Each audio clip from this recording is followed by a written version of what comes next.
of the military version of the exoskeleton armor. The test results left Shirley quite satisfied. As a security chief with a military background, Shirley was not familiar with cutting-edge biotechnology such as artificial neuron signal simulation. But he knew that the upcoming mass-produced military version of the exoskeleton armor would significantly enhance the combat capabilities of infantry soldiers on the battlefield. Chief, it seems there's been an incident on my end. Shirley, in a good mood, suddenly received an encrypted communication from his subordinate. Realizing that the other party was a member of the security bureau responsible for safeguarding the area around the filming base, Shirley's heart sank. What's going on? Did something happen to Lu Lang? After witnessing the live demonstration of the military version of the exoskeleton armor, Lu Lang's safety became even more important to Shirley. No, it's not about him. It's regarding the filming base. Chief, do you remember that stock launch vehicle you promised to get for the filming base? Hearing that it wasn't related to Lu Lang, Shirley immediately relaxed. What happened? Did it get damaged? It's not a big deal. That launch vehicle was originally stocked from the Space Center and is already outdated. Shirley thought that the crew had damaged the launch vehicle, which he considered a minor issue. An old model of a launch vehicle was better off being used as a movie prop than collecting dust in a warehouse. The military version of the exoskeleton armor is far more valuable in Shirley's eyes than an old launch vehicle. Chief, the rocket isn't damaged. The problem is that it's in such good condition that it's probably already in outer space now. The slightly melancholic voice of his subordinate came through. And the next moment, Shirley received a short video clip on his encrypted communication device. It was a video of the launch vehicle rapidly ascending from the film base. Seeing the scene in the video, Shirley's heart stopped for a second. Wasn't that brought over to be a prop? How could it launch into the sky? Chief, didn't you send experts from the Space Center to assist with the guidance? Shirley then remembered that there was indeed such an arrangement. However, the guidance he referred to was merely about helping the crew set up the rocket launch platform and providing more scientific and authoritative advice to avoid major scientific loopholes that could be caught by the audience. The consultants from the Space Center took the Security Bureau's task quite seriously, believing that the filming base for the Wandering Earth was conducting some mysterious space mission, choosing to carry it out at the filming base to avoid drawing attention. Otherwise, why would they request cooperation and guidance in the name of the Security Bureau? Under Lu Lang's persuasion, the launch vehicle successfully took off. After the rocket ascended, the consultants from the Space Center did not leave, but remained in place, their eyes fixed on the direction of the rocket's ascent. However, their focus was not on the launch vehicle, which they deemed outdated, but on the carbon nanotube cables that soared into the sky alongside it. I was initially puzzled as to why we were brought here to launch an obsolete rocket. But now I understand. As the carbon nanotube cables stretched taut with the rocket's ascent, the expressions of the aerospace consultants shifted from confusion and astonishment to sheer excitement. Although they were not material science researchers, they had a certain understanding of carbon nanotube materials. The cables attached to the launch vehicle endured pressures that far exceeded what steel cables or composite alloy cables could handle. In the real world, only carbon nanotube materials met this requirement. It is said that the most advanced versions in the world have only achieved lengths of 3 meters in a laboratory setting. Shoo, we haven't signed a confidentiality agreement yet. Chapter 61. Is it reasonable to make a sci-fi film about a space elevator? After a series of internal speculations, the consultants at the Aerospace Center had already concluded that the crew of the Wandering Earth was undertaking an important research mission. By the time Shirley arrived at the filming base for the Wandering Earth, carbon nanotube cables had already been connected to the ground anchor within the base. The launch vehicle, which had already been sent into outer space, served as the counterweight module for the space elevator, pulling the 4 carbon nanotube cables taut. The rocket in geosynchronous orbit was now moving like a hammer throw, with the Earth as the athlete and the rocket as the iron ball being held back. As long as the centrifugal force on the rocket in geosynchronous orbit exceeded the gravitational pull, the elevator cabin could stabilize its ascent and descent along the carbon nanotube cables. The next step was to create an elevator cabin capable of transporting personnel and goods. As Lu Lang was preparing, Shirley finally stood before him. Mr. Lu, you've got me a major scoop. This launch vehicle was originally said to be a movie prop. How could you actually launch it? Faced with the expected question, Lu Lang remained calm. Sure, have you seen my short film, The Space Elevator Battle? I have. What's the matter? Upon hearing Lu Lang change the subject, Shirley looked puzzled. As Lu Lang's representative work, he had certainly seen the video. In that short film, I designed a structure that could transport directly from the ground to outer space, the space elevator. It can transport personnel and materials to outer space at a very low cost. As Lu Lang explained, Shirley's confusion deepened. He was well aware of the significance of a space elevator, as many experts and scholars on the internet had already popularized the concept. However, constructing a space elevator faced numerous challenges, with the material issue being the foremost. Given the current technological level of humanity, this problem could not be solved in the short term. Mr. Lu, What we're discussing now is the launch vehicle you sent into outer space. That's right, it's an important part of my space elevator project. Lu Lang pointed to a nearby ground base for the space elevator located within the filming site. Following Lu Lang's finger, Shirley finally noticed the 4 inconspicuous carbon nanotube cables. They were tightly connected to the ground base, stretching straight up into the sky. These are high-strength cables made of carbon nanotube material, designed to connect the ground base of the space elevator with the counterweight module at the top. Currently, above them is the launch rocket. Upon hearing Lu Lang's explanation, Shirley finally realized. You actually built the space elevator. Shirley stared at the 4 carbon nanotube cables in shock. If Lu Lang wasn't lying, the rigidity and strength demonstrated by these cables meant that the most challenging material issue in building a space elevator had been resolved. To be precise, only the elevator car was left. Wait, let me take a moment. Shirley's heart raced inexplicably as he looked up at Lu Lang, increasingly feeling that the other party was unfathomable. Although he wasn't an expert in materials science, as a supervisor in the safety department, Shirley had come across many cutting-edge national research projects. This carbon nanotube material, which has a density only 1/6 that of steel and a tensile strength over 100 times greater, could currently only be produced in small quantities in laboratories. The fact that Lu Lang could create cables extending from the ground to space meant he had mastered the technology for mass-producing carbon nanotube materials. Is it those prop factories? You had been preparing to do this all along. Shirley realized why Lu Lang had requested such a large quantity of industrial materials back then. Exactly. But why are you building this space elevator? For making movies, of course. I'm a sci-fi director. The Wandering Earth is a hardcore sci-fi film. And it's reasonable for me to create some real-life architectural props, isn't it? Lu Lang said seriously, spreading his hands to Shirley. This sci-fi movie really is hardcore. Shirley swallowed hard. This wasn't the first time he had heard Lu Lang seriously claim to be a director.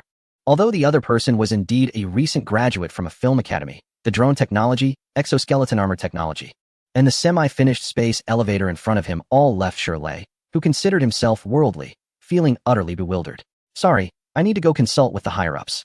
As a widely applicable material, the industrial mass production technology of carbon nanotubes held significant strategic importance for the country.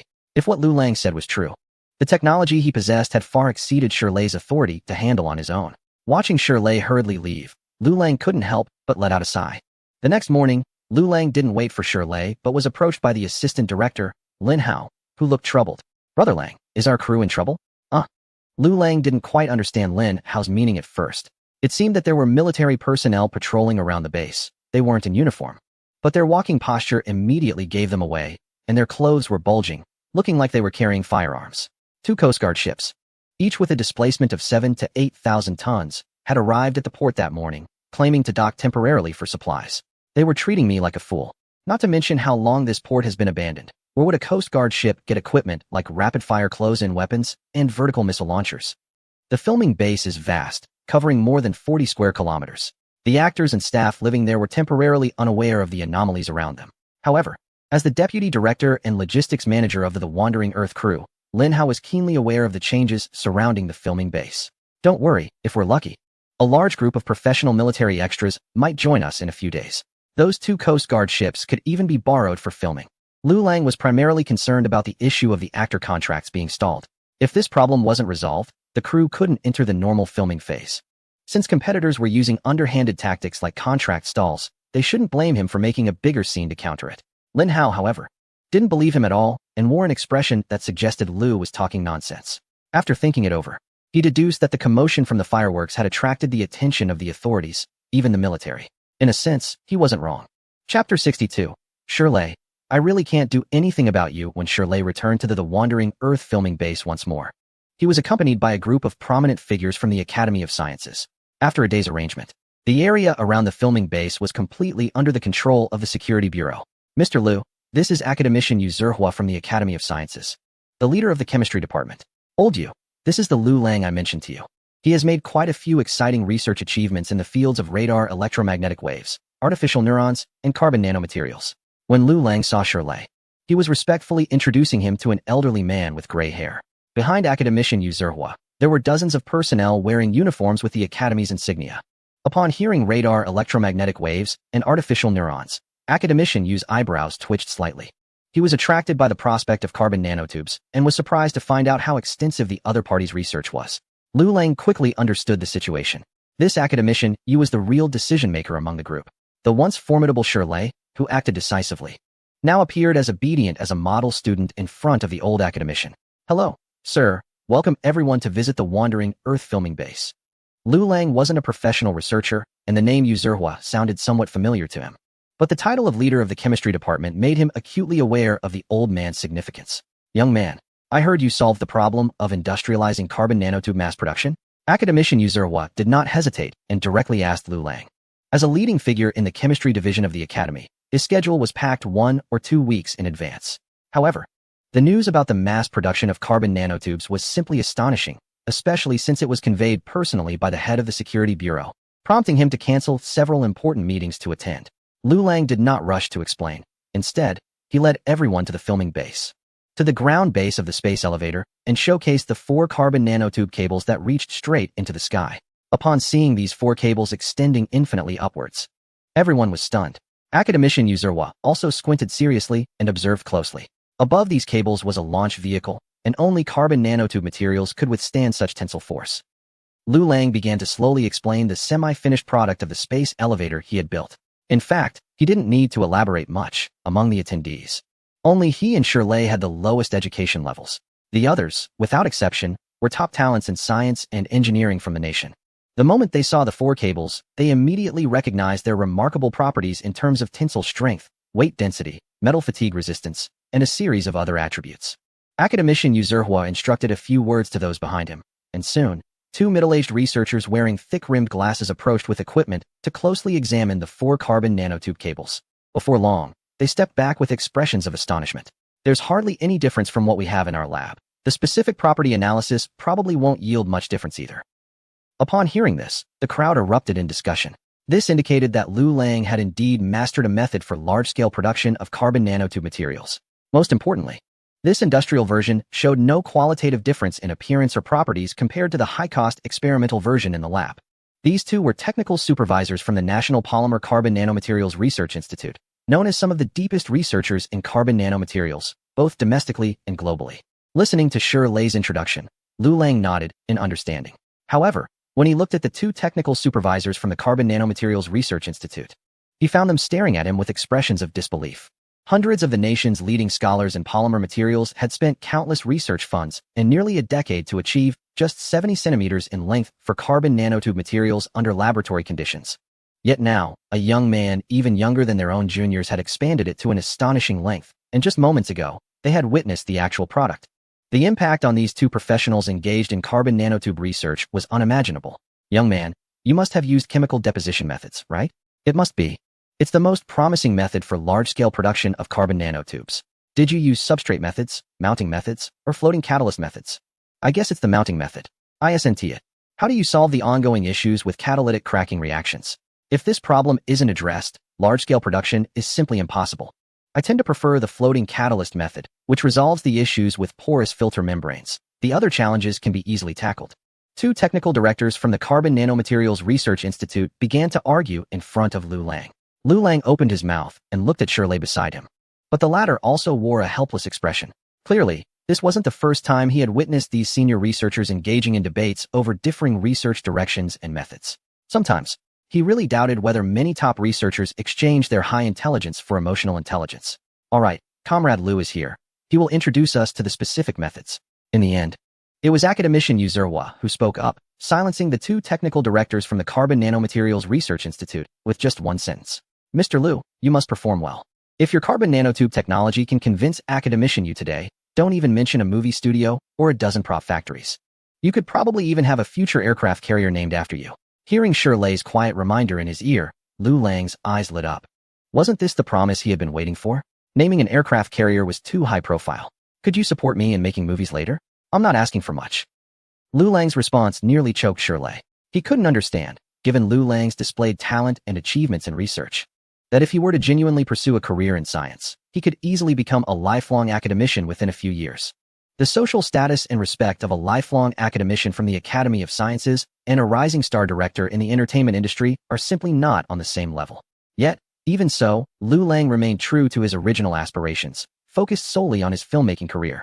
One could only say that Lu Lang truly loved making movies. All right. It's all up to you. Chapter 63. Young man, are you interested in learning chemistry with me? After obtaining Shirley's promise, Lu Lang finally felt relieved. He chose not to explain in detail, including to academician Yu, about the methods for mass production of carbon nanotubes, but instead led them to the prop factory at the filming base. No amount of talk could compare to witnessing it firsthand. When the group, led by Lu Lang, opened the door to one of the prop factories, the scene inside once again left them in shock. Carbon nanotube cables, several meters long, were casually discarded on the ground as waste. This high-cost, star material that currently only existed in national-level advanced polymer material laboratories was treated by the on-site workers as if it were just cheap PVC pipes. "Oh, you're here, boss? Sorry, the ground is a bit messy. I'll have the guys clean it up." Upon seeing Lu Lang and the others, Lin Hao's uncle finally realized the factory floor was somewhat cluttered and felt a bit embarrassed.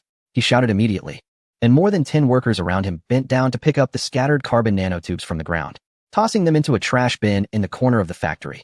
Seeing these carbon nanotube materials being treated so roughly, the breathing of 2 technical supervisors from the Polymer Materials Research Institute instantly became hurried.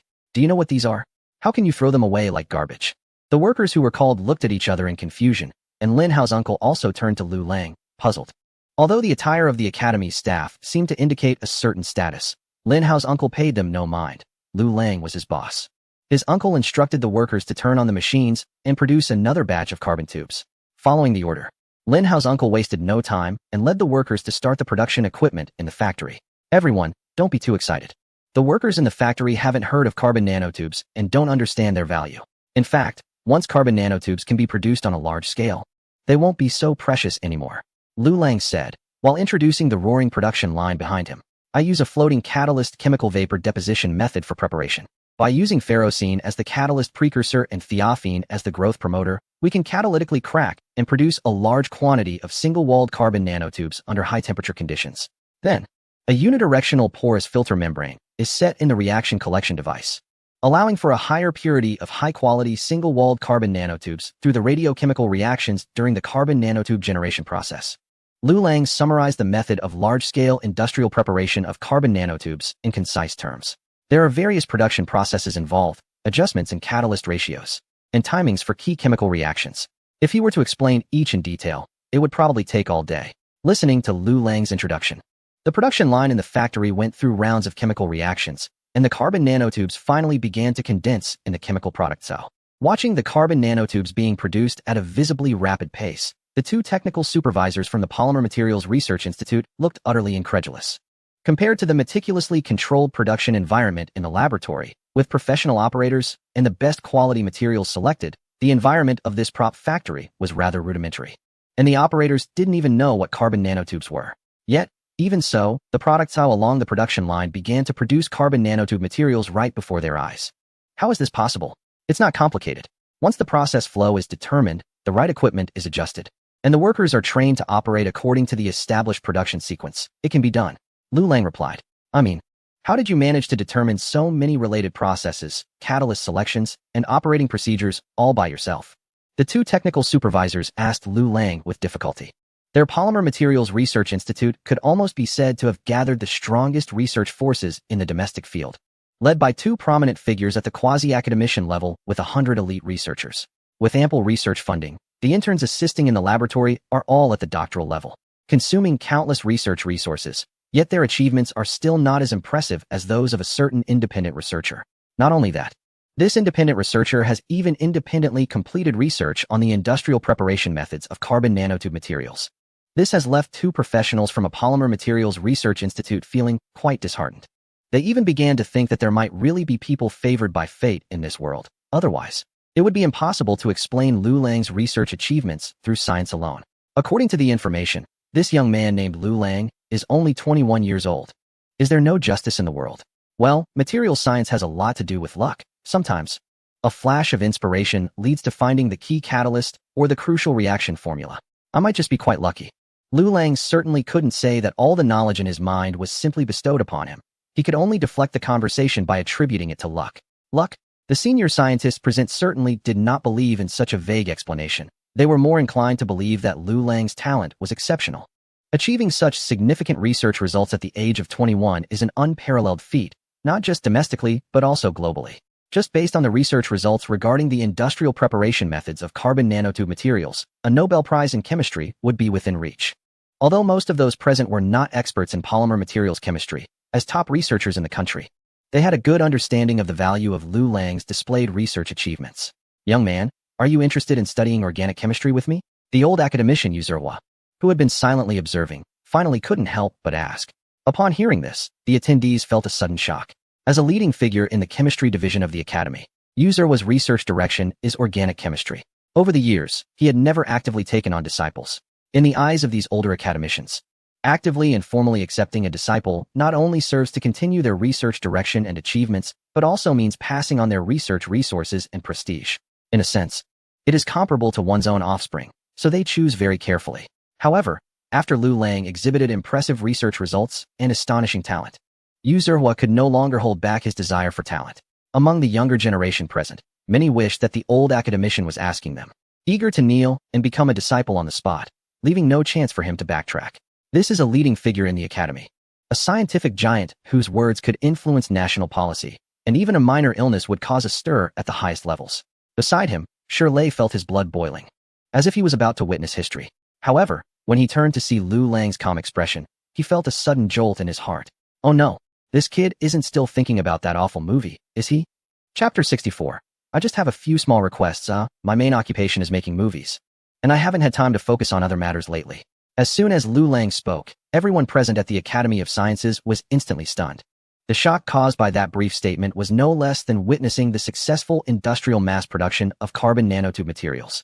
With the guidance of the esteemed academician Yuzurwa, Lu Lang would have at least 20 fewer years of detours on his research path, thanks to the academic reputation and network resources of his mentor. This was not just about assistance in research outcomes, but about the various conveniences available in the research field. Just imagine, any research project you want to undertake would surely be approved, simply because your advisor is academician Yuzurwa. The level and funding of research projects, as well as resource support, would be abundant and timely, because your mentor is a giant in the academy. Various projects related to specific academic research and technical applications would receive support from many prominent figures in the academy. As your advisor is a leading figure in the chemistry department, the numerous benefits and conveniences were simply overwhelming. For those researchers who focused solely on their scientific tasks without the time to deal with interpersonal matters, this was truly the support they had longed for. However, when the envy of the crowd seemed almost tangible towards Lu Lang, he actually refused. The reason? He wanted to make a movie. This left everyone present exchanging bewildered glances, feeling it was utterly incomprehensible. No matter how good your movie is, even if you could rival directors like Zhang, Feng, or Chun, you would still just be an entertainment figure. It is the research giants like academician Yuzurwa who are the true pillars of the nation. The country could do without directors like Zhang, Feng, or Chun, but it absolutely cannot afford to lose academician Yu. I can understand that today's youth have many more ideas and choices than before. After Lu Lang's polite refusal, academician Yuzurwa showed no sign of anger and responded with an open smile. Since Lu Lang was able to develop the method for the industrial mass production of carbon nanotube materials, his research talent and capability were undoubtedly evident. Rather than insisting that he work within the academy's system, it might be better to allow him the freedom to explore. Perhaps this would enable him to make even greater contributions to the nation's research endeavors in the future. Academician Yu had seen some research geniuses in his lifetime whose talents were squandered due to environmental constraints and systemic limitations, leading them to fade into obscurity. Thus, although there was some regret, he did not push Lu Lang. After the Academy's personnel finished their assessment of the site, apart from the two technical supervisors from the Polymer Materials Institute who strongly insisted on staying, the others soon left the filming base under the escort of security personnel. Their visit was at the invitation of Shirley, primarily to verify the authenticity of Lu Lang's claims about the industrial mass production of carbon nanotubes. After all, the significance behind this technology was truly staggering, and the internal personnel's understanding of research was insufficient for effective evaluation of Lu Lang's claims. Sigh, Lu Lang. I really don't know what to say to you. You've missed such a great opportunity. After seeing off academician Yu and his group, Shirley returned to the filming base, feeling somewhat frustrated with Lu Lang. As the head of the security bureau, Shirley is acutely aware of the immense significance that a research giant like academician Yuzurwa holds for the nation. If Lu Lang can inherit his legacy and grow into a key figure in the Academy of Sciences, with the backing of academician Yu's reputation, he could benefit future generations and truly become part of the elite class capable of influencing national strategic decisions. In contrast, what future could a film director have? Even the top directors in the country would be easily manageable by Shirley if he so wished. Lu Lang simply smiled and remained silent after hearing this. From Shirley's attitude towards the old academician, he could naturally sense how important the other party's status was. However, all the scientific knowledge he currently possesses comes from the insights provided by the film's advanced technology system. If he truly agrees to academician Yu's proposal, he might really have to engage in scientific research in the future, relying on the knowledge implanted in his mind. He has made some achievements in areas like carbon nanotubes and radar electromagnetic waves. Yet, without the film's advanced technology, if he were to develop new technologies on his own, it would undoubtedly be fraught with uncertainty. The Polymer Materials Research Institute gathers the country's top researchers and abundant research funding. But their years of research results pale in comparison to the value of the space elevator technology. Liu Lang certainly would not abandon his film career, which holds infinite possibilities, for some immediate benefits. As I said, my main job is making movies. After hearing Liu Lang's words, Shirley opened his mouth and then shook his head. He has now given up on trying to understand what goes on in the minds of these research geniuses. Fortunately, Liu Lang's eccentricity is just about making movies, which, although Shirley cannot comprehend, he can somewhat accept. Don't worry, I will make sure to fulfill my promise to you. However, due to the special nature of the carbon nanotube industrial mass production technology, there are some things I need to inform you of in advance. After some contemplation, Shirley began to discuss with Liu Lang. This technology has a huge impact and cannot be disclosed to the public for the time being. It must wait until the domestic relevant technology is leading internationally and has established a technological gap before you, as the inventor of this technology, can reveal it to society. This is actually a form of protection for you. You should know how much attention the industrial mass production of carbon nanotube materials will attract from foreign powers. Shirley seriously advised Liu Lang, who nodded in understanding. Given the excellent performance of carbon nanotube materials, the first application area will undoubtedly be in military equipment. Carbon nanotube materials can replace a significant portion of military steel and composite metals, providing higher and stronger performance enhancements. This will greatly enhance the overall combat capability of military equipment and have a profound impact on national defense. Once the news of Liu Lang being the inventor of the relevant technology leaks out, it will inevitably lead to dire consequences. We will strengthen your protection, and for your safety, you may not be able to leave the country in the future. During the filming period, the entire shooting base will also be under control, and personnel and equipment entering and exiting the crew must be monitored. Liu Lang was not surprised by these requirements. All right, that's all the restrictions mentioned. You can now state your requests. As long as it's within my capabilities, I can agree to anything. The industrialization technology for carbon nanotube materials submitted by Liu Lang has extremely high strategic value. As a result, Shirley received high-level permissions to meet Liu Lang's demands. Weren't you busy filming that movie? Is the investment sufficient? I can help you sort it out. Just tell me how much you need. No need for investment. I just have a few small requests. Liu Lang rubbed his hands excitedly. He had been waiting for this moment. However, upon hearing Liu Lang's mention of small requests, Shirley felt inexplicably anxious, his eyelids twitching. Chapter 65. Unprecedented official support. There are several war scenes in the movie, and we urgently need professional war actors. Can we get a batch of support from the military? It would be best to have some officers for professional guidance. Hearing Liu Lang's words, Shirley sighed inwardly. He knew it wouldn't be that simple. How many do you need?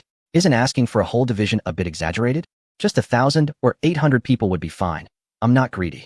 Hearing Liu Lang mention a division, Shirley almost refused on the spot, as that would involve tens of thousands of troops. However, Liu Lang understood how to negotiate. So 1,000 or 800 people were indeed somewhat acceptable compared to a division of over 10,000. All right. What I want is the main battle troops, not ordinary military police. By the way, can you manage your own meals? It would be a bit overwhelming with too many people. Shirley internally cursed. You know there are too many people? Why not ask for fewer? Also, our deputy director mentioned that the 2 Coast Guard ships docked at the port looked quite impressive. Sure, you can borrow them for filming. As soon as Liu Lang opened his mouth, Shirley knew what he was getting at and couldn't be bothered to haggle, directly agreeing.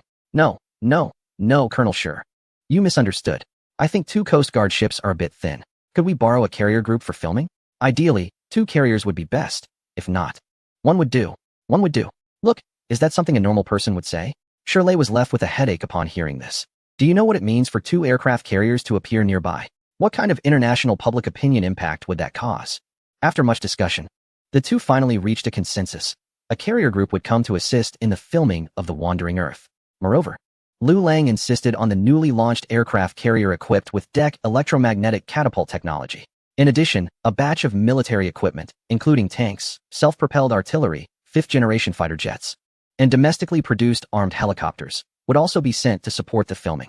Furthermore, with the coordination of the Security Bureau, a large number of state-owned enterprises in engineering machinery manufacturing would also participate in the support, responsible for constructing and assembling many futuristic sci-fi props in the crew, striving to recreate the most authentic technological worldview of the wandering Earth as planned by Liu Lang. In the end, Shirley had become completely numb. He finally realized how ridiculous Liu Lang's small request was. The main battle troops participating in a film shoot with their main battle equipment? Tanks, fighter jets, artillery, warships, aircraft carriers, nuclear submarines. Even for well-known directors at home, such as Zhang, Chun, or Feng, Shirley would think they had lost their minds and wouldn't take them seriously. But if it was Liu Lang making the request, he could only find a way to coordinate and reluctantly agree, even if it might cause astonishment among allies. Finally, there's one more small thing I need to trouble you with. Upon hearing that there was one more small matter, Shirley felt a chill run down his spine. It better be a truly small matter. It turns out that several important actors the crew had planned for were already in communication. However, their contracts were being maliciously blocked by their competitors' management companies. After hearing this, Shirley breathed a sigh of relief. This matter was really nothing compared to the previous conditions. All right, leave this to me. Shirley waved his hand, indicating he would help resolve the issue, and then hurriedly left, worried that if he lingered, Liu Lang might come up with even more outrageous requests. Brother Lang, I heard someone just came to inspect. What's going on? Lin Hao, having just finished his logistical work for the crew, quickly ran over to ask. We reached an agreement with the authorities, and there will be support from them for future shoots. The industrialization and mass production technology of carbon nanotube materials is a challenging technology for Liu Lang to monetize. And due to its strategic significance, it poses considerable risks for him. Therefore, cooperating with the state is the best choice, as it allows him to exchange this for much support that previously existed only in fantasies, such as the main battle troops participating in the filming with their main battle equipment. This level of support is unprecedented, even in the highly nationalistic Hollywood. Moreover, Liu Lang would gain crucial personal protection. As he continues to shoot more films, various astonishing advanced technologies will emerge. Liu Lang must consider his personal safety at that time. In the land of Longhua, the protection provided by the Security Bureau is the most reassuring presence for him. That afternoon, a group of Security Bureau special agents with credentials entered the filming base, heading straight for the prop factory at the edge of the site. They announced that from now on, these prop factories within the filming base would officially become state-owned assets and come under the supervision of the Security Bureau. Lin Hao's uncle and others, who had been working as operators at the prop factory during this period, were also granted amnesty. They all transitioned from being unemployed to formal employees of a national defense military enterprise. Lin Hao's uncle was promoted to deputy factory director in charge of workshop production, while the official factory director would be taken up by the two technical supervisors from the Polymer Materials Research Institute. In the future, they would conduct research and production on the application of carbon nanotube materials in the military defense field. Lin Hao, who was responsible for the logistics management of the filming base, had already received notice from Liu Lang, so he was not too surprised by the appearance of the special agents. However, it felt somewhat surreal to Lin Hao that his uncle and others, who had spent half their lives working in Hengdian dealing with props made of cardboard and wood for films, had now transformed into official employees of a defense military enterprise. The forcibly recruited workers were even more cooperative than the special agents had imagined, and one could say they joyfully accepted their new identities. It's worth noting that many of these prop factory workers had only recently been farmers struggling to make a living. The industrialization of carbon nanotube material technology would be fully applied to military use before being transferred to the civilian sector. Only then would Liu Lang's tech company receive the related patent benefits. During this period, if Liu Lang needed financial support, the bank would provide him with interest-free loans. After resolving a series of issues, Liu Lang could finally focus on the filming of The Wandering Earth. The first scene was a grand war scene, the space elevator battle. Brother Lang, isn't our female lead still not settled? Don't worry, she'll report for duty in a few days. Chapter 66. Brother Lang, are you serious again? Boss, we've investigated these agencies, and they all have some tax evasion issues, with the internal management also having some past criminal records. Where should we start? Do you want to step in personally? What status do I have? Do I need to personally deal with these small fries? Just get these guys sorted out quickly. I'm busy. Shirley glared at his subordinate irritably.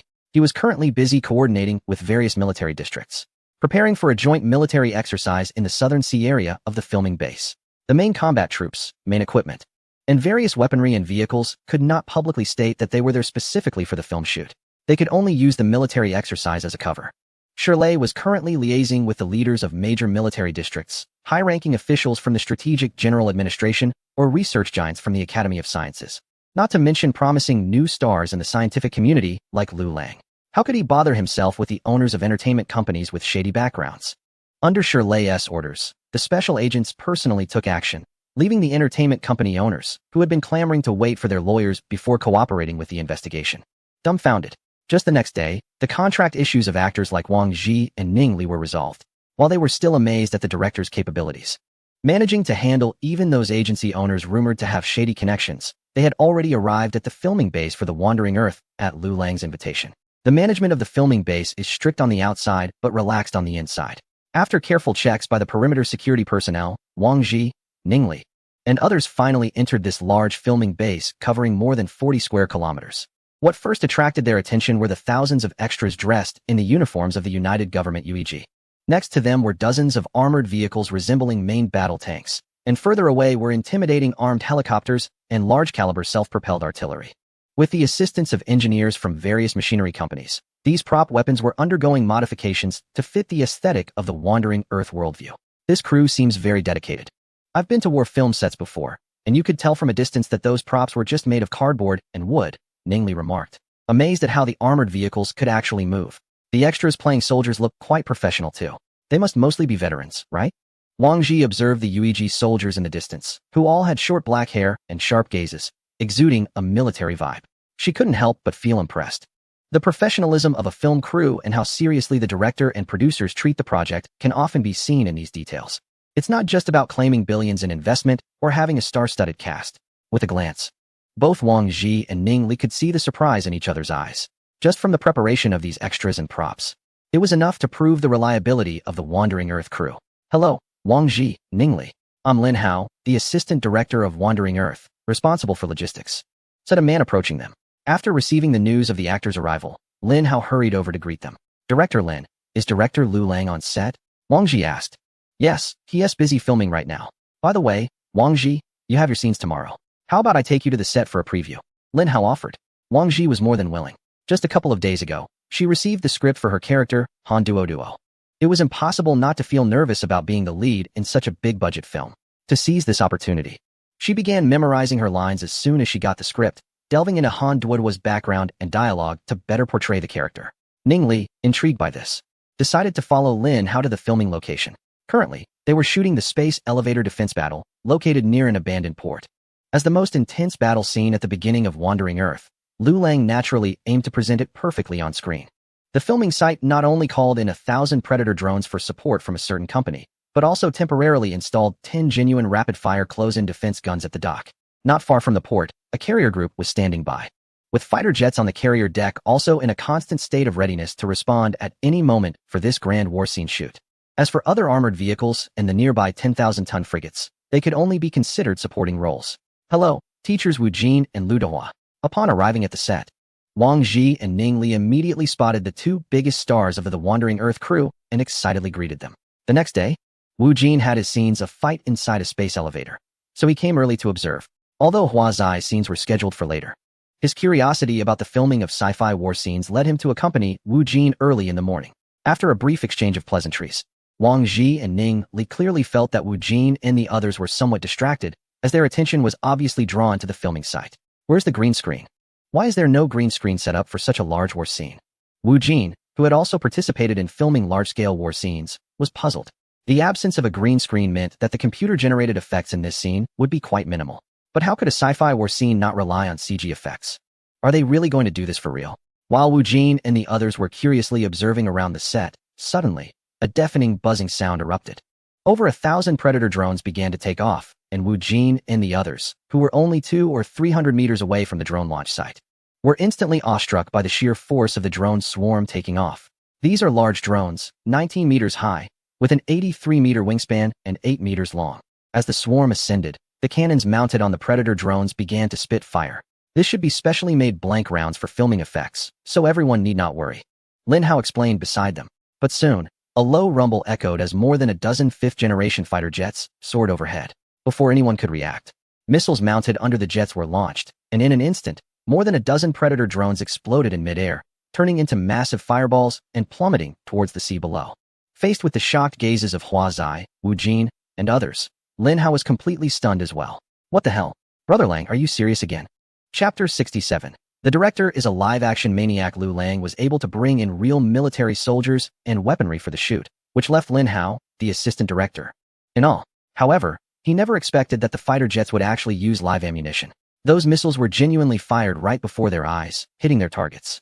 As the assistant director responsible for logistics for the Wandering Earth crew, Lin Hao's first reaction upon witnessing this scene was to wonder how much the destroyed Predator drones and the fighter jet missiles were worth. On the other side, Wu Jin, Hua Zai, and others were also left dumbfounded. Wu Jin, being one of the few actors in the country who had filmed large-scale modern war scenes, had at least touched real firearms and even fired a couple of magazines under the supervision of professionals. The tanks and armored vehicles in those combat scenes were all close to being scrapped, with welded gun barrels and cannon holes. Even so, he found it quite thrilling. However, witnessing the aerial combat of the Wandering Earth crew today completely overturned Wu Jin's understanding of modern warfare film sets. He finally understood why there weren't many green screens around. Missiles were actually used, and drones exploded for real. Wasn't this scene more realistic than animations rendered by CG effects? Is modern war cinema on the mainland always this direct and real? Hua Zai was equally shocked. In films from the island, using hundreds of extras for a scene was considered a grand spectacle, and a car chase that blew up a few real vehicles could be hyped up by entertainment news. Real fighter jets participating in filming? Even launching missiles to destroy large drones on site? This was a scene Hua Zai had never dared to dream of. While everyone was still in a daze, the port area, set up as a ground fortress for the space elevator, began to stir again. More than a dozen temporarily installed rapid-fire close-in weapon systems started to whir and move their gun barrels in response to a piercing electric bell sound, opening fire on a swarm of Predator drones in the sky. The rapid-fire close-in weapon systems, equipped with red tracer rounds, launched ammunition that looked almost like lasers, creating a continuous beam in the air. The more than 10 Predator drones being fired upon instantly exploded in midair, turning into fireballs. This scene was precisely captured by a large drone camera hovering at the edge of the battlefield, becoming an important segment of this space elevator defense battle. Oh my god, Assistant Director Lin Hao was now completely numb. As a non-professional military enthusiast, Lin Hao had some understanding of close-in weapon systems. Take the commonly equipped 1130 model in the country, for example. It uses DEC-115 type 30mm tail-stabilized armor-piercing shells, with a single round costing about 1,000. At a firing rate of 10,000 rounds per minute, just a 3-second burst would consume over 500,000. Now, at the film set, 10 rapid-fire close-in weapon systems were firing simultaneously, and the crisp, buzzing sound in the ears of bystanders felt like a heavy hammer to Lin Hao, making him uneasy. This is it. Even with a big budget, we can't sustain this kind of expenditure. While the assistant director was worrying about the budget, Liu Lang, who was filming, looked at the feed on the camera interface and exclaimed in excitement.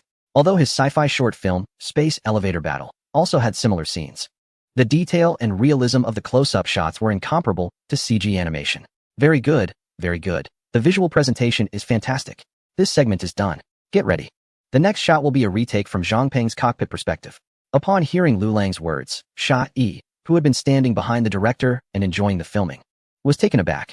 He plays the role of Zhang Peng, the mentor of Liu Peiqiang. Director, did you call me? I don't see a simulator here. Sha Yi looked around in confusion. Without equipment, he couldn't shoot this scene. Teacher Sha Yi, someone will take you to the machine shortly, and I'll communicate with you through the headset. Just follow the script when you perform. Liu Lang had just finished speaking when an armed helicopter slowly landed near the set, and several soldiers dressed in naval aviation uniforms rushed over. Liu Lang pointed at Sha Yi, and the soldiers nodded in understanding, leading Sha Yi, who was still in a daze, to board the armed helicopter. Wait, why are we leaving the set? Where are we going to shoot? As the helicopter took off, Sha Yi became increasingly bewildered as he watched the filming base recede into the distance. Soon, he spotted a giant flat-top ship surrounded by numerous escort and supply vessels. Is that an aircraft carrier? Seeing the neatly arranged fighter jets on the deck below, Sha Yi was taken aback. Teacher Sha Yi, for this retake, we will use real fighter jet footage. Don't worry, the aircraft you are in is a 2-seat trainer, and there will be a pilot in the back to handle the controls. You just need to perform according to the script. It's very simple. Liu Lang was communicating with Sha Yi through the headset, while Sha Yi had already entered the cockpit of the trainer that had been prepared for a long time. As Liu Lang signaled that they were ready, the trainer was catapulted off the deck and soared into the sky. Shortly after, more than a dozen carrier-based 5th-generation fighter jets took off and flew alongside the trainer, participating in the shoot. As the trainer executed several high-difficulty aerial maneuvers, Sha Yi, sitting in the front seat, felt his adrenaline spike, and he instantly became exhilarated. Teacher Sha Yi, how's it going? Excited? Ready to perform? Have you gotten into character? Director, hurry up. If we fly any longer, I won't be able to take it. All right, all units, prepare for a 10-second countdown. After seeing the footage perfectly capture Shah-E shouting north, hurry and rally the troops, leading a large number of fighter jets in counterattack, Liu Lang happily announced the successful completion of the segment. That was so exhilarating.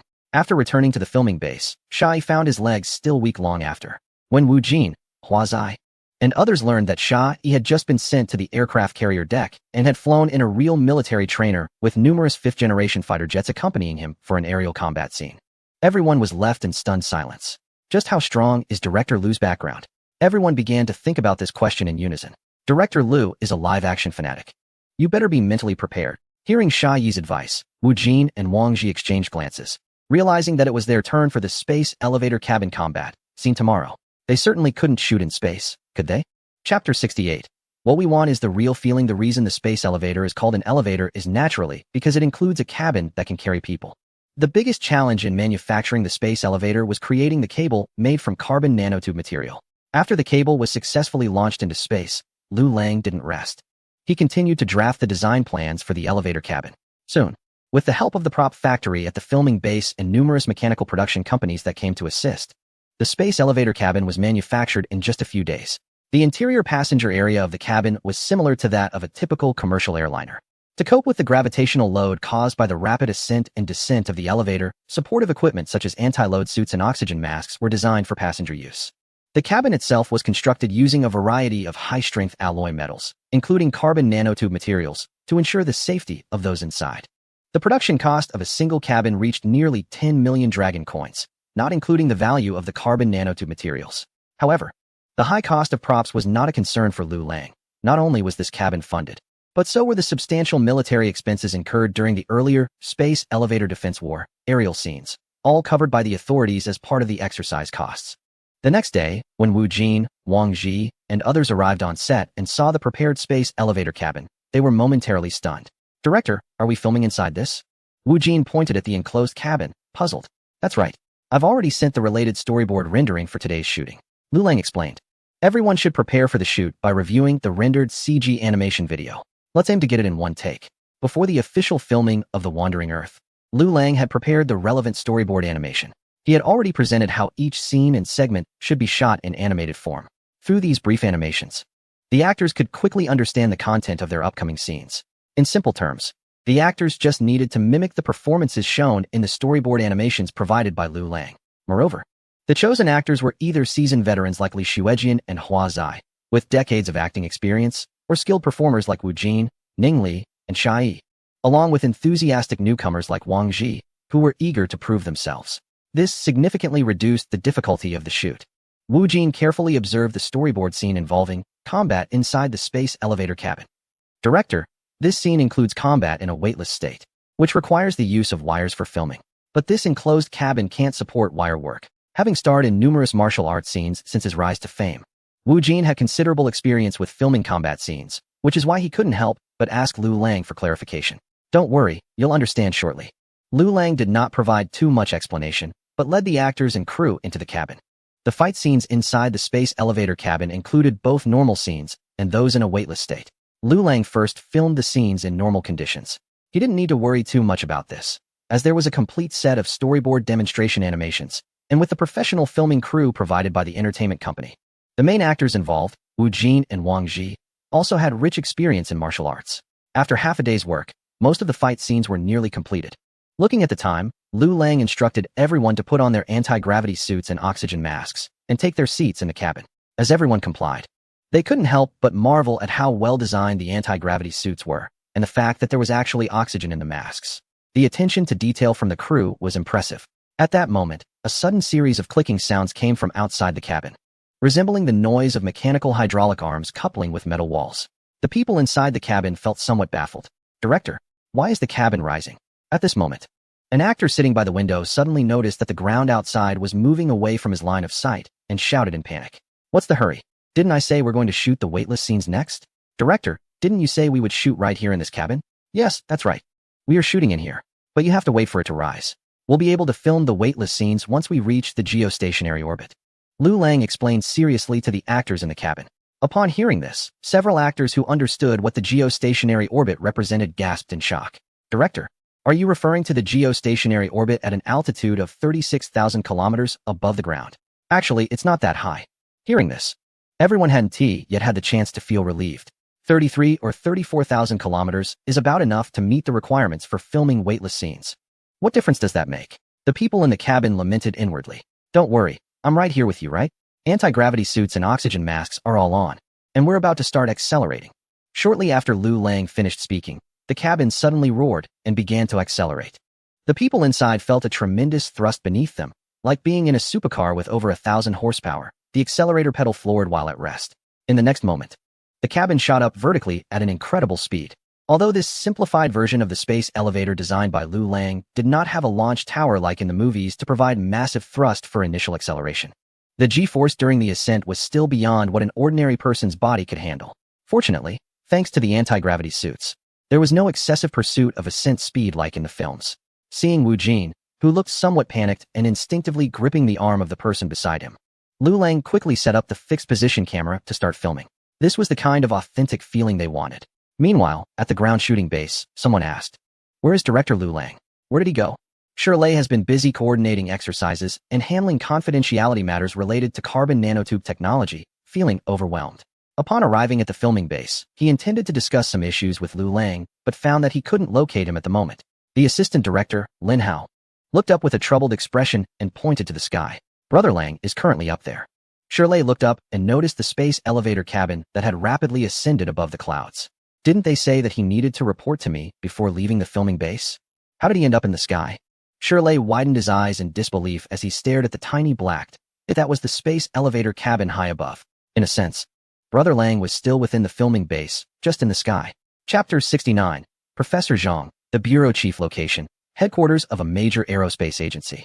As one of the most authoritative aerospace research institutions in the world, this agency is responsible for a series of tasks, including exploring extraterrestrial civilizations, studying Earth-like planets, and observing the evolution of cosmic bodies. Under the directive of national interests, it also undertakes the mission of monitoring various space equipment from around the world. Planetary Defense Coordination Office. Early in the morning, Fernandez was enjoying a cup of rich coffee made from Brazilian coffee beans. "Chief, you'd better come and take a look yourself." However, the call from the hall interrupted his tasting. "What is going on?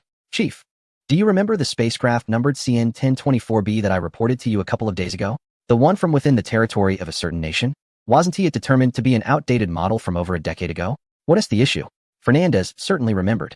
In fact, considering the current global space capabilities, that nation is the only one likely to surpass others. Every launch from their territory is recorded.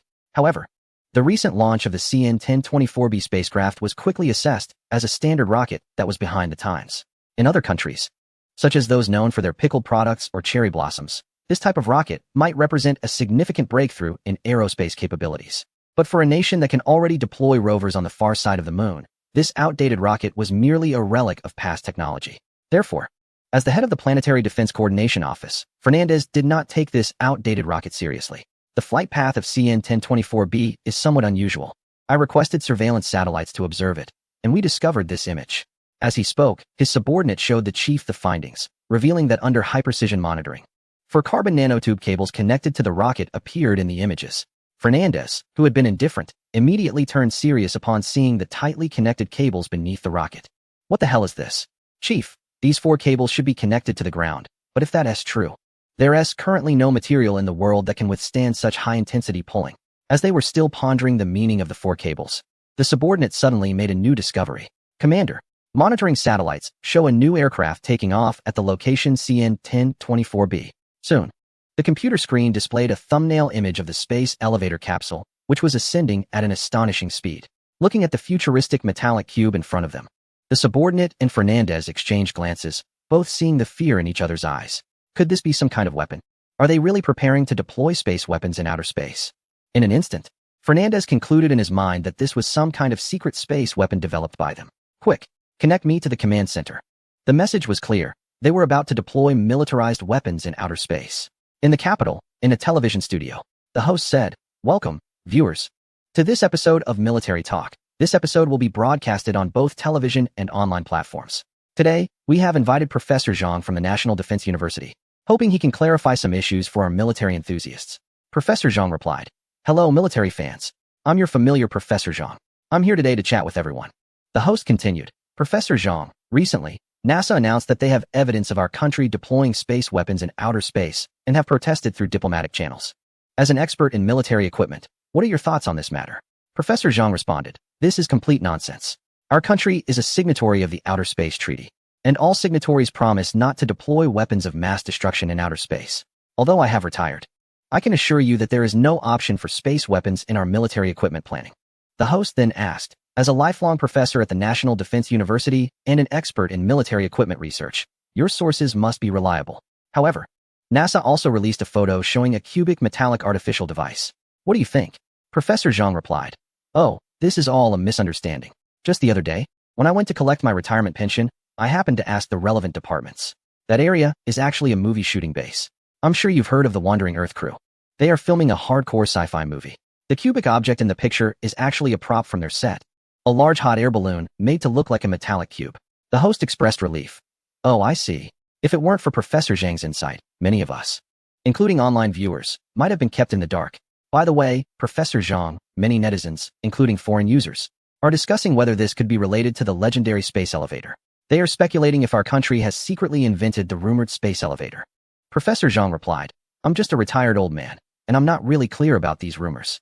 However, based on my years of experience in military equipment development, this is highly unlikely. Consider this. For high-tech devices like space elevators, the most crucial issue is the materials used. Finding a material that has a tensile strength hundreds of times greater than steel and is significantly lighter is no easy task. Some might mention carbon nanotubes. But even after over a decade of research, we can only produce lengths of around 70 centimeters in a lab, making it unrealistic for constructing a space elevator. I think the research direction of special alloys abroad is quite promising and could potentially lead to a solution for space elevator materials. I urge relevant entities to increase support for special alloy technology. If developed, it would benefit all of humanity." Host, "Thank you, Professor Zhang, for your insights. Is there anything else you'd like to discuss with our audience?" Professor Zhang, "Actually, I do have something to say. Everyone should stop focusing on unrealistic concepts like space weapons and space elevators. Have you noticed that a large-scale joint military exercise was recently held in the South?" Host, "Oh, Professor Zhang, could you share with us what aspects of this exercise are noteworthy?" Professor Zhang, "There is so much to discuss. First and foremost, our country's first aircraft carrier equipped with electromagnetic catapult capabilities has officially been commissioned. Let me tell you, this commissioning is of great significance." Chapter 70, What if we blow it up? When the space elevator capsule descended from its synchronous orbit to the ground, Shirley rushed over to the base near the space elevator, relieved to see Lu Lang safe and sound inside the capsule. Although Shirley, as the head of the Security Bureau, had high-level energy permissions, the main control room of the space elevator capsule was inside, and he could only wait anxiously unless Lu Lang actively operated the capsule's descent or used a remote ballistic missile for a forced landing. "Mr. Lu, do you realize how dangerous your actions were? Do you know how much trouble this could cause for your safety?" Shirley asked, somewhat exasperated after confirming Lu Lang was unharmed. Lu Lang's safety was crucial to Shirley, given his expertise in radar electromagnetic waves, artificial neurons, and carbon nanotube materials. Moreover, considering Lu Lang's age, he had a long research career ahead of him, likely leading to more remarkable scientific achievements. If anything were to happen to this research talent under his protection, Shirley would never forgive himself. "Don't worry, I made it down safely, didn't I? Rest assured. I wouldn't take risks without being confident," Lu Lang quickly reassured him. Since he submitted the technology related to carbon nanotube materials, Lu Lang understood that his personal safety was, in some way, linked to national strategic security. Shirley's urgency was also a reflection of his concern for his own responsibilities in ensuring safety. This isn't just a matter of attention. Once the elevator ascends, it will inevitably attract the attention of external forces. Once they become aware of your existence and importance, you may face more dangerous security issues. However, we have now arranged military exercises and professionals to dispel rumors, which should serve as a smokescreen. At this moment, Shirley began to appreciate Lu Lang's identity as a science fiction film director.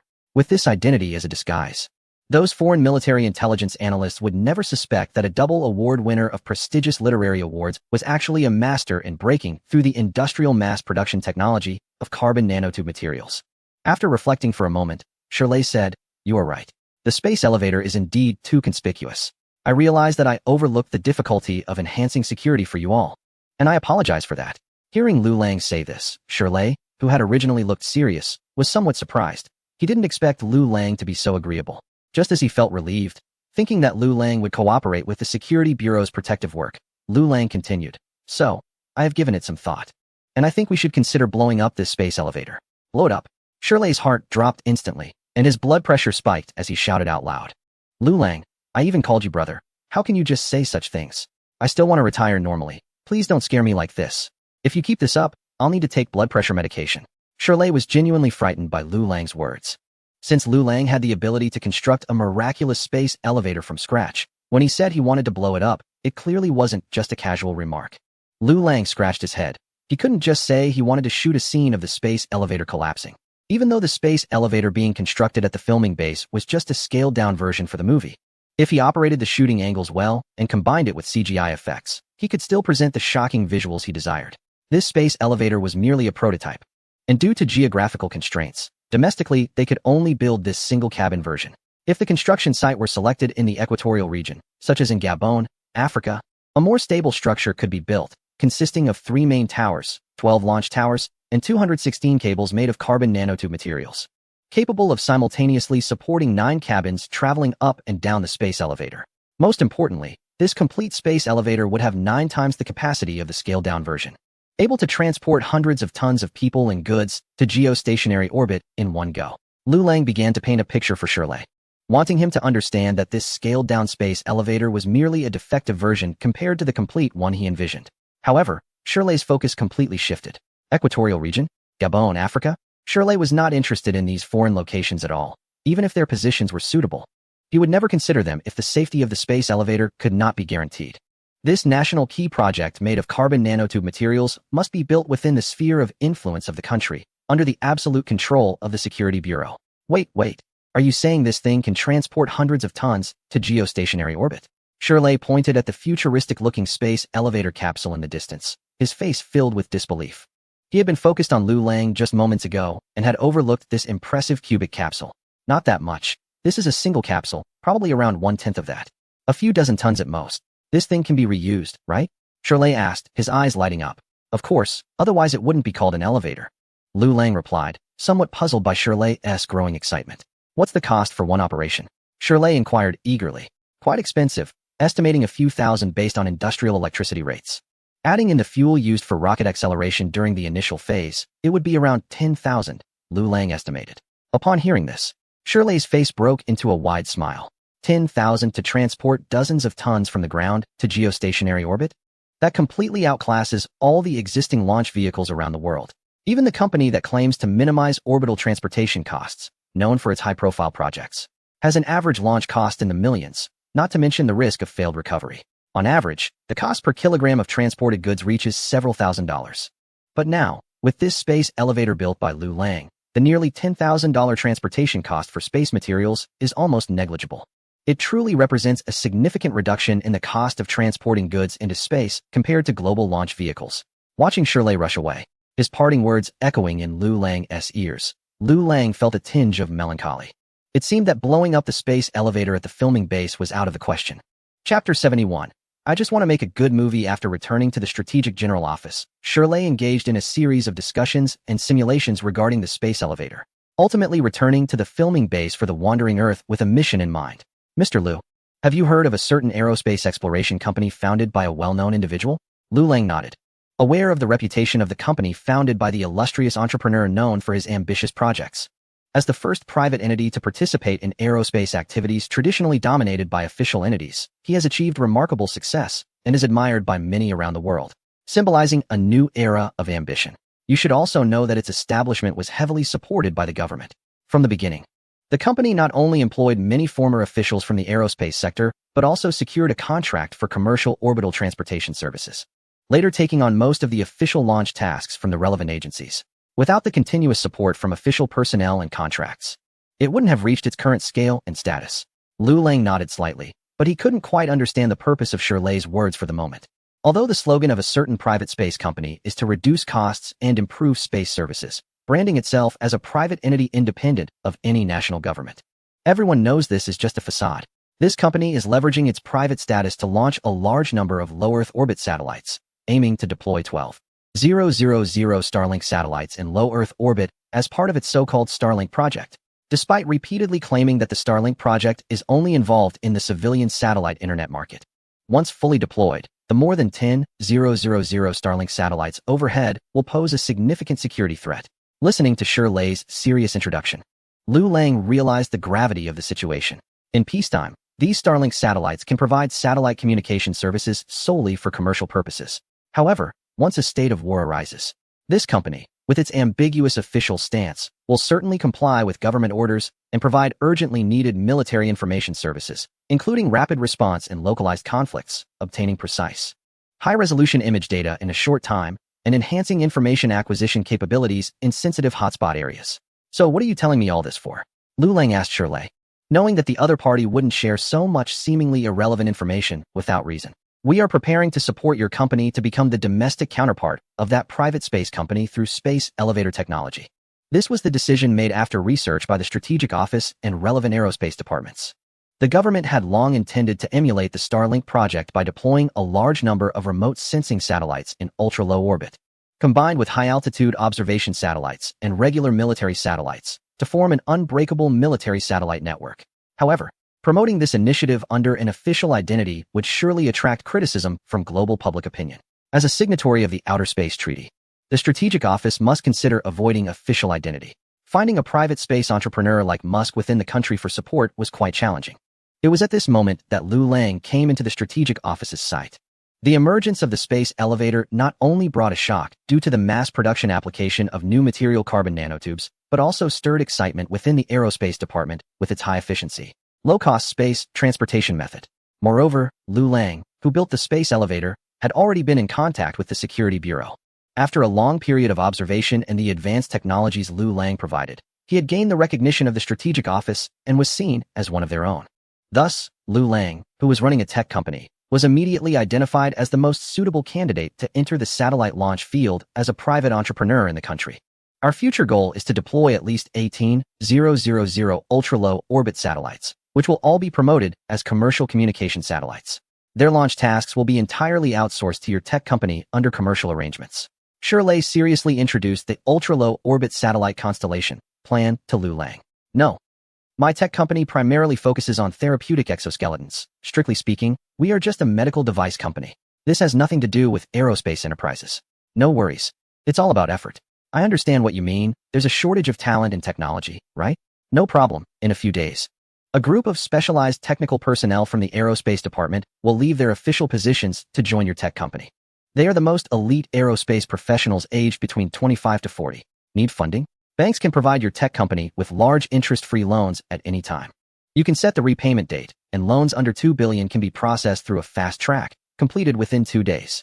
Rest assured, we can offer you launch prices for ultra-low orbit satellites comparable to those from a certain private aerospace company. Considering the low transportation costs of space elevators, your technology will never incur losses. Now, if you have any other requests, just let me know.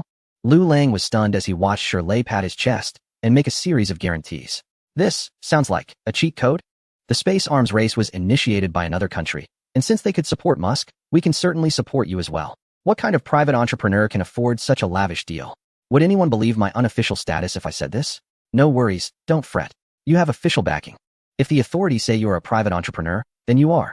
Shirley's indifferent gaze mixed with a hint of disdain, as if Lu Lang's concerns didn't even exist in his eyes. Given the national defense strategy, the official support for the ultra-low orbit satellite constellation plan would definitely be unwavering. After some contemplation, Lu Lang accepted the proposal. He then called his sister, Lu Nyen, the executive president of the tech company, from the capital city. Bro, what is going on with your crew? Why do we have to sign a confidentiality agreement to enter? It was Lu Nyen's first time stepping into the filming base of the Wandering Earth, and she looked around curiously at everything in the crew. When she learned from Lu Lang about the ultra-low orbit satellite constellation plan and the tech company's leading role in it, her expression was even more shocked than Lu Lang's had been initially. Bro, did you save the galaxy in your last life? Or did our ancestral grave smoke up? How could such good fortune come to us? Lu Lang looked at his excited sister and shot her an annoyed glare. How the hell would I know? I just wanted to make a good movie. Why is it so difficult? Chapter 72 New Props. Doorframe Robot. After Lu Nyen arrived, Lu Lang assigned her the task of coordinating with the tech company, security bureau, and aerospace-related departments. Considering that the industrialization of carbon nanotube material technology should first be applied in the military field, the planned deployment of the ultra-low orbit satellite constellation would be accordingly postponed. Once the tech companies have absorbed the elite talent in aerospace provided by the authorities, they will leverage the abundant funding from banks to integrate space elevator technology along with related aerospace personnel skills. At that point, technology will transform, becoming the second private aerospace company in the world after a certain well-known company.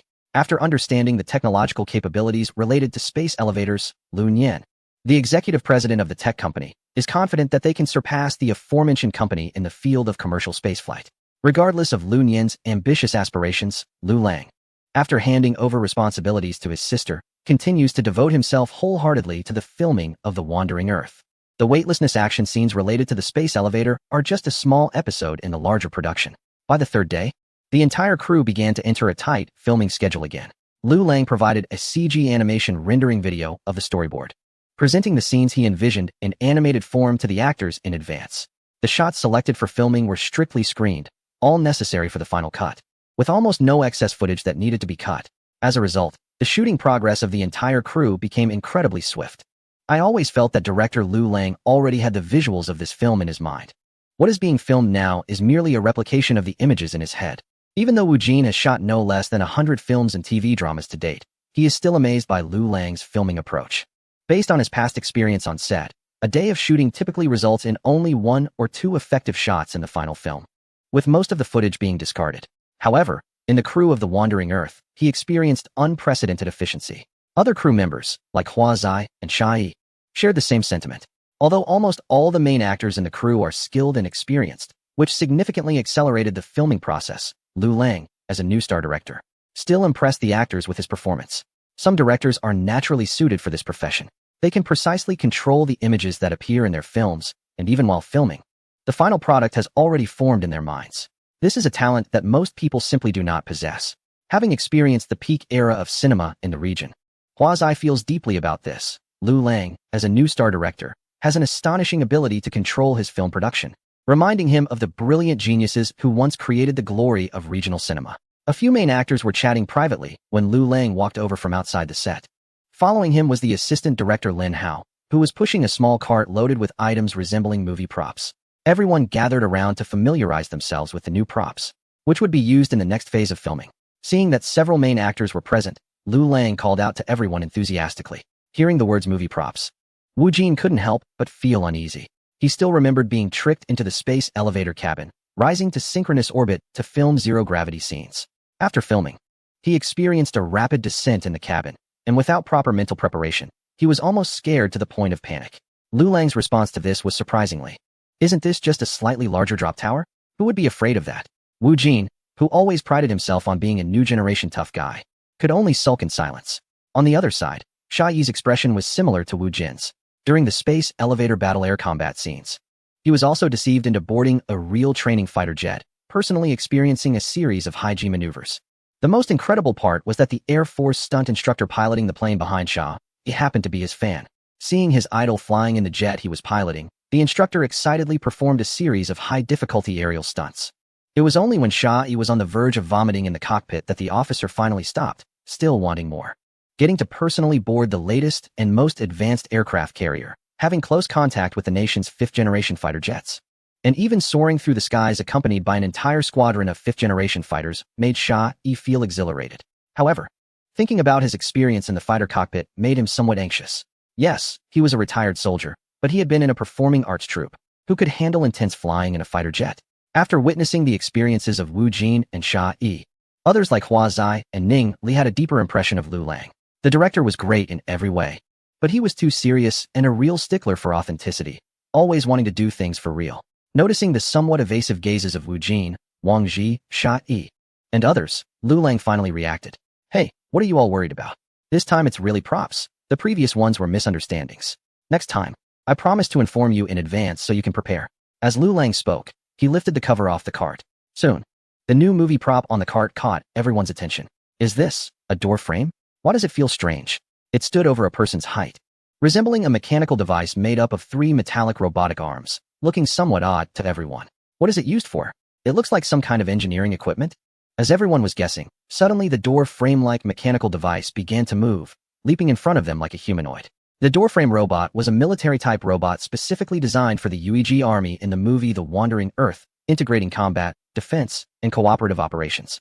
It scans and binds soldiers through biometric recognition technology, fighting alongside them. Soldiers can modify and design their own door frames by adding or removing functional modules, which include weapon mounts, lifestyle attachments, defense enhancements, and radiation protection. The doorframe robot is equipped with a scanning radar module on its head, connected to the base's local area network, typically serving as security equipment for controlled areas. The display screen on its head is used to show security certification information. The display screen is equipped with expressive text and has certain intelligent chat functions. Lu Lang was controlling the doorframe robot with a controller while introducing it to everyone. Wow, it's so slim. This doorframe has come to life. Wu Jin commented as he looked at the doorframe robot greeting him through the display screen. Director Lu, does this thing really have those functions? Combat, defense, radiation protection, and so on. Thinking of Lu Lang's obsession with practical effects, and seeing the exquisitely crafted doorframe robot in front of him, Shai couldn't help but ask. Lu Lang smiled shyly without giving a direct answer. Guess. Chapter 73. What do you really understand? Since Byte Entertainment vigorously promoted Lu Lang's work, after some time, overseas revenue finally came in. After establishing a technology company, under the operation of his sister Lu Nian, the core technology of the therapeutic exoskeleton armor has made significant strides in the domestic medical auxiliary equipment field. Recently, through the mediation of the Security Bureau, the lower-end model of the therapeutic exoskeleton armor is expected to be included in the medical insurance system, which will lead to a surge in potential user groups. The company's development momentum is very strong, and the millions, even tens of millions from overseas advertising revenue, are considered small change to Lu Lang. However, the points that came with it did surprise him. He quickly exchanged them for the doorframe robot and Bun Bun the mechanical dog. Within just a few days, prototypes were created in the props factory at the filming base. Everyone was amazed at the high-quality production of the new prop, and Lu Lang's reputation as a practical effects enthusiast was once again confirmed. While other film crews mostly used CG effects to replace physical performances, at best creating a rough imitation with wooden boards and metal sheets, Lu Lang's crew actually produced props that looked exactly like those in the movies. Bun Bun, come down and say hello to everyone. At that moment, Lu Lang turned and shouted at the cart. The next second, a mini vehicle resembling a mechanical dog, about the size of a go-kart, slid to the ground, quickly hiding behind Lu Lang and timidly peeking out to observe everyone. Huazai, Wu Jin, and others looked at the robot named Bun Bun in confusion. If the earlier doorframe robot's humanoid movement was very successful and everyone was amazed by its craftsmanship, then the appearance of Bun Bun completely overturned their understanding of robotic devices. Did I see that right? Is this thing a machine or a real animal? Wu Jin stared incredulously at the shy Bun Bun hiding from everyone, whose display screen was anthropomorphically showing various symbols, seemingly expressing its inner feelings.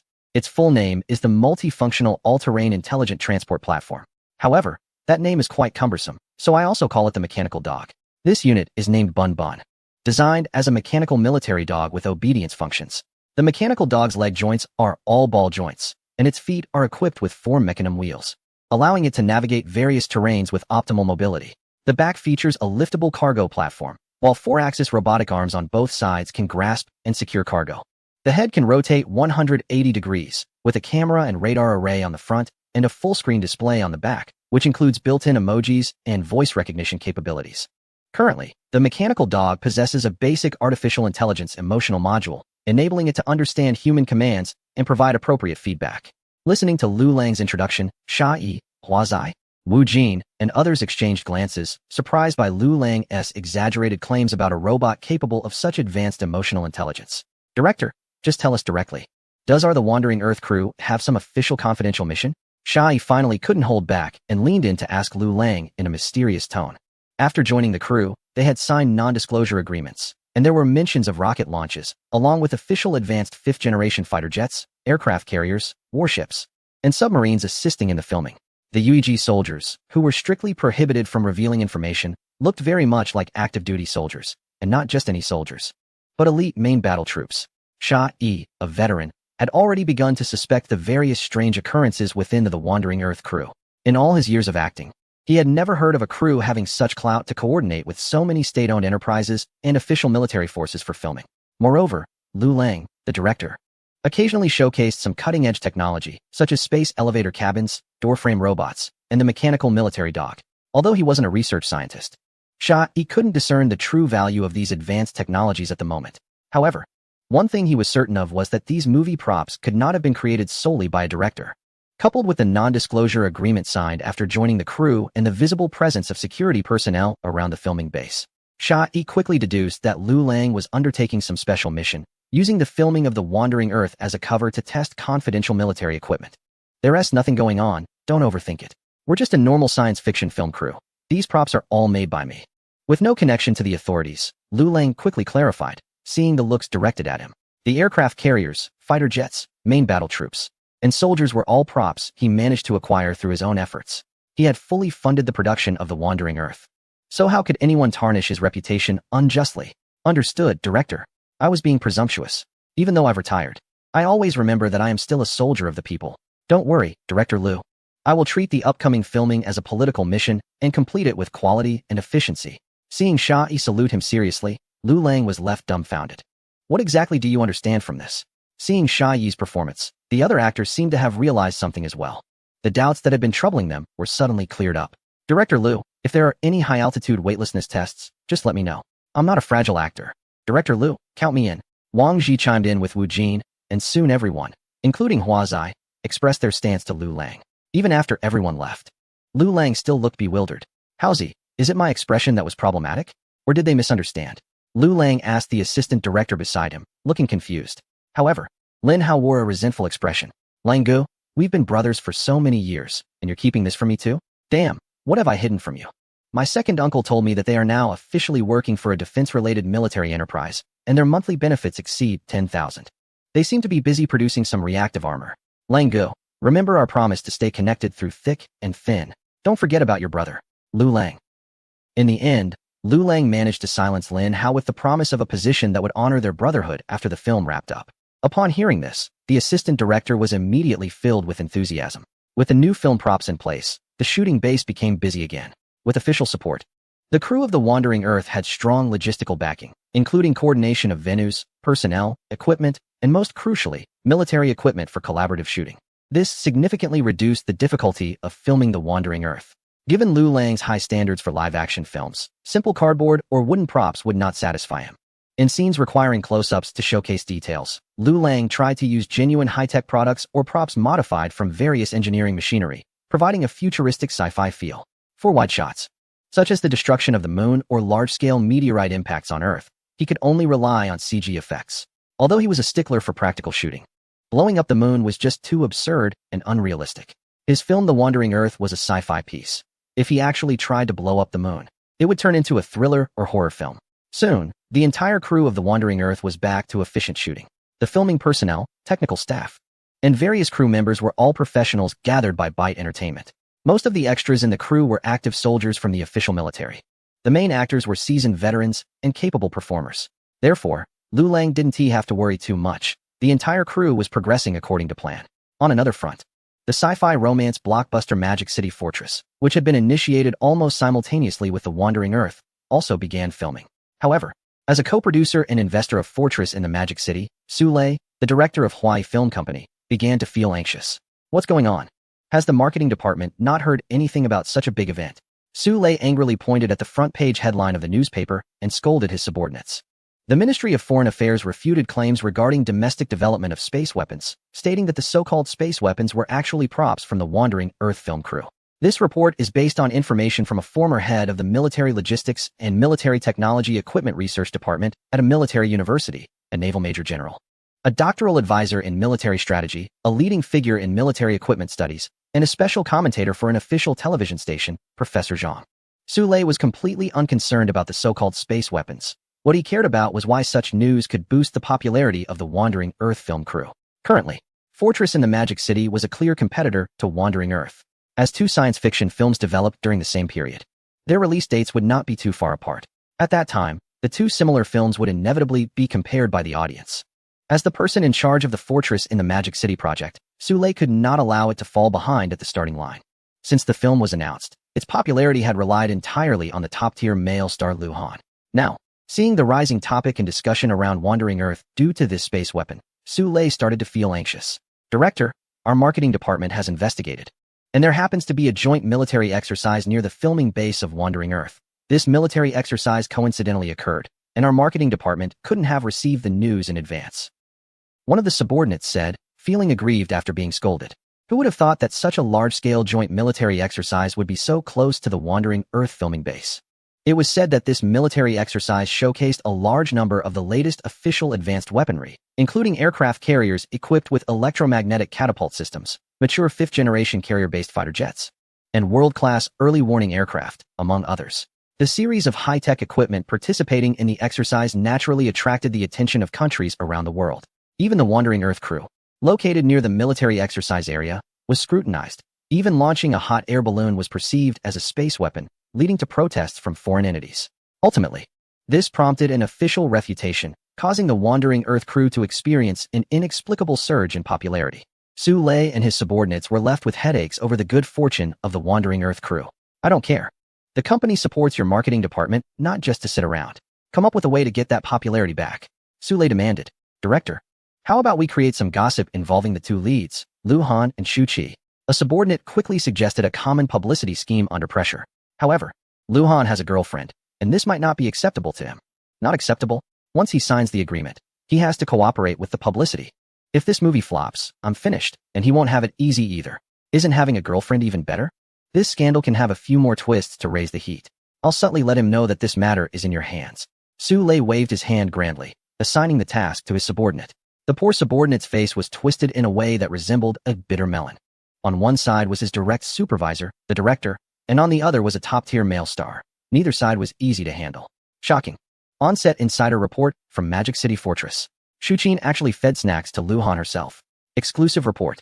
Staff at the Magic City Fortress set revealed that Lu Han had a phone argument with his girlfriend. Latest news. Shu Qin's agent stated that Shu Qin and Mr. Lu Han are just friends, and there is no romantic involvement due to the film. Media spreading rumors should cease immediately, or they will face legal warnings. We have interviewed Lu Han and his girlfriend, and as of the publication date, we have not received any positive responses. We will continue to follow the developments.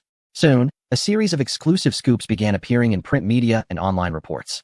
As the current top male star in the entertainment industry, Lu Han's scandalous news quickly climbed to the trending topics on major social media platforms, driven by his massive fan base. Are you kidding me? That old woman Shu Qin wants to steal from a younger man? She's over a decade older than him. How does she think she qualifies? To protect the best Lu Han, I bought 20 boxes of rotten eggs. Any sisters from the fan club want to join me in teaching that old woman a lesson? I just went to Dubon and rated all the movies starring that old woman with 1 star. Sisters, am I doing the right thing? Chapter 75. The battle for popularity. Lu Han truly deserves his title as the top star in the entertainment industry, at least in terms of fan numbers. He completely overshadows many domestic celebrities. The staggering fan count quickly brought about immense topic popularity. With the exposure of Lu Han's scandal, related topics surged to the forefront of major online platforms. Naturally, the big-budget film he starred in, Magic City Fortress, also received a significant boost in attention. The mastermind behind it all, project director Su Lei, watched as the film's popularity soared and finally felt relieved. Although the level of pre-release buzz does not necessarily correlate with box office success, Su Lei firmly believed in one thing. High buzz does not guarantee a bad film. But a bad film will certainly have low buzz. Director, some of Lu Han's fans have gathered near the set, threatening to throw acid at Miss Shu Qin. They even said they would go on a hunger strike and self-harm unless we replace the lead actress. Hearing his subordinate's words, director Su Lei exclaimed in disbelief. What kind of crazy fans are these? Wait, let us get a few cooperating media outlets to report on this and steer the topic towards the Magic City Fortress crew. This is the best promotional material. By the way, let us strengthen security on set. Those obsessed fans are too extreme. They might actually do something reckless. The popularity of the Magic City Fortress film crew has surged on internet platforms. As the strategic director of Byte Entertainment, the producer of The Wandering Earth, Dong Yinling is certainly aware of this. This is not just a competition between Magic City Fortress and The Wandering Earth. It also involves the rivalry between Byte Entertainment and other major entertainment entities. Dong Yinling has high hopes for Lu Lang, and she cannot afford to see Magic City Fortress overshadow The Wandering Earth in terms of buzz. What? You want me to provide behind-the-scenes footage or promotional materials like trailers? Lu Lang was somewhat surprised when he received Dong Yinling's message while busy filming on set. When he learned that the rival Magic City Fortress crew was wildly promoting themselves online, he didn't take it too seriously. There was no need. Ultimately, a film must speak for itself through its quality. Relying on gossip to grab attention could backfire if overdone. However, Lu Lang's perspective did not gain Dong Yinling's approval. She insisted on helping The Wandering Earth gain some pre-release traction, claiming it was the distributor's responsibility and duty. With such enthusiasm expressed, Lu Lang had no choice but to cooperate. He took some time to edit a few non-spoiler behind-the-scenes videos and sent production stills to Byte Entertainment before returning to filming. When Byte Entertainment posted these lightly edited videos of The Wandering Earth online, they instantly attracted a lot of discussion among netizens. Video Clip 1, Scenes Inside the Space Elevator Capsule, featuring Wu Jin and Wang Ji. Video Clip 2, Fighter Jets Counterattacking Drone Swarms, featuring Sha Yi. Is this clip one part of the space elevator scenes? The equipment on the actors looks so realistic, and why is there an oxygen tank? Wow, Wu Jin's performance is so lifelike. Did you see that? His face is red, and his forehead is bulging with veins. Wow, his terrified expression looks so real, with no signs of acting at all. Not just Wu Jin, I just looked closely, and it's not only the two main actors, Wu Jin and Wang Ji. The expressions of the other extras are also very genuine, all showing real terror. The crew really struck gold. It seems the cast is indeed all seasoned professionals, and the praise is well-deserved. Thumbs up. First of all, I declare that I am a licensed mental health expert. I can't shake the feeling that the expressions of the actors in clip 1 don't seem like they are acting. It feels a bit strange. This is amazing, guys. Have you seen clip 2? Sha Yi flying a fighter jet off the deck of the latest electromagnetic catapult aircraft carrier. It's so stunning. Is it possible that the aircraft carrier in Sha Yi's video isn't CGI? Did the crew really collaborate with the military? As a deputy moderator of a military forum, that aircraft carrier in the clip looks like our latest model equipped with electromagnetic catapult technology. As a 10-year fan of Azalane, I fully support the above speculation on behalf of the Ship B players. I'm not sure about the aircraft carrier. I run a store selling model aircraft. I'm very familiar with the J-20's design. I just analyzed the video frame by frame, and I can confidently say that the fighter jet accompanying the behind-the-scenes footage is most likely our latest 5th-generation fighter. Wow, are there so many microscope experts in the comments? Are you all like Leeuwenhoek? By the way, wasn't there news just a couple of days ago? A joint military exercise involving land, sea, and air is being held near the filming location of The Wandering Earth. Huh, what kind of background does director Lu Lang have that he can get the military to cooperate with the filming? Moreover, all the equipment featured is the latest in weaponry. In the past, anyone who leaked images of such weapons would face severe consequences, worth about 500,000. As the behind-the-scenes video from the Wandering Earth crew spreads across online platforms, more and more information about this hardcore sci-fi film crew is attracting netizens' attention.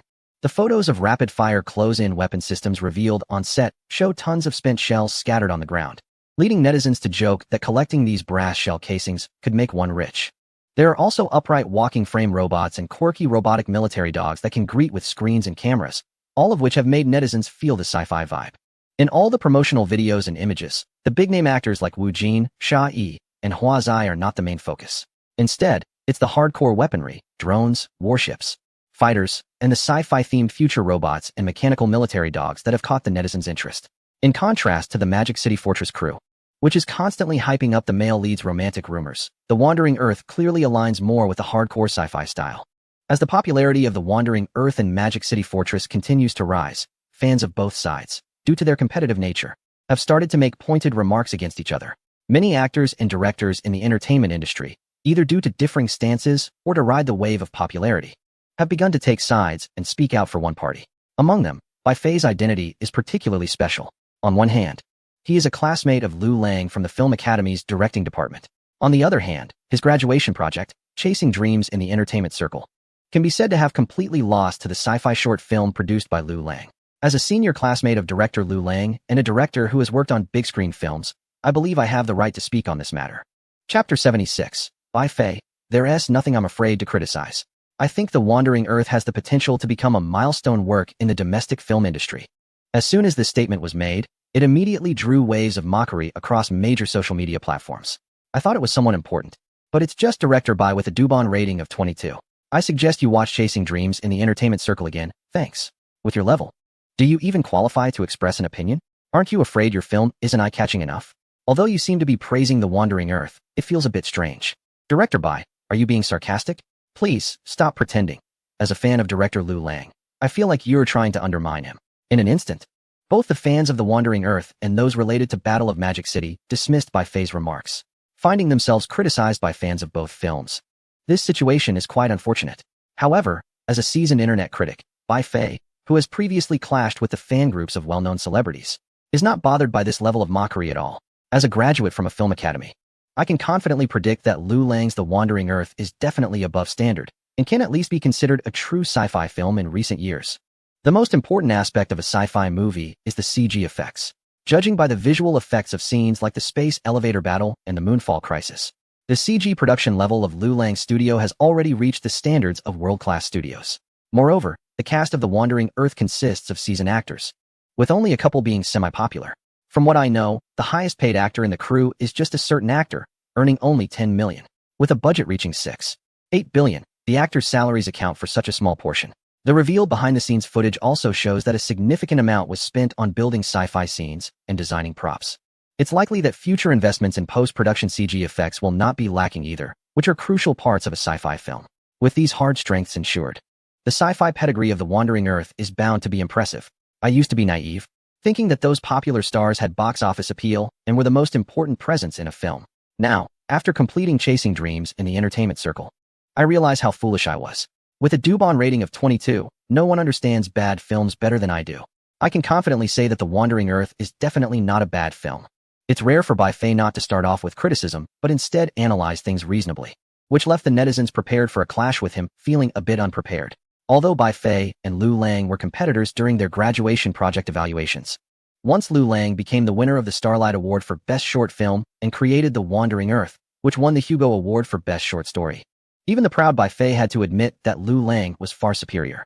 Moreover, Liu Lang never considered him a rival during their encounters at the Film Academy. He even took the initiative to greet Bai Fei. This made Bai Fei feel somewhat embarrassed. If someone is just a little better than him, Bai Fei might feel envy and jealousy. But for someone like Liu Lang, whose achievements overshadow many well-known directors and writers in the country, Bai Fei could only look on in admiration, realizing they are not on the same level at all.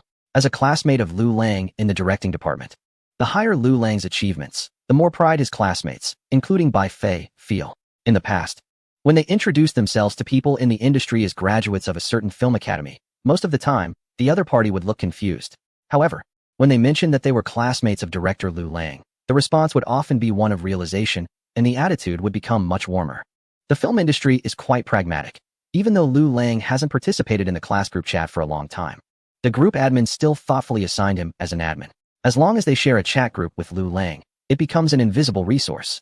However, Bai Fei's praise for The Wandering Earth quickly drew the ire of fans of Magic Fortress. As the absolute traffic hotspot of Magic Fortress, the fanbase of the male lead, Liu Han, constitutes the majority of the film's fans. Haha, washed-up greasy Hong Kong star, what is so great about this film? If The Wandering Earth is a milestone work, then Magic Fortress must be a groundbreaking masterpiece, right? Why doesn't Bai Fei talk about Magic Fortress? Are you a hired gun from the Wandering Earth crew? Do you know how hard Liu Han works? Hey, blind hater. Can't you see his contributions in Magic Fortress? Although Bai Fei didn't mention Magic Fortress at all, he was still attacked by Liu Han's fanbase.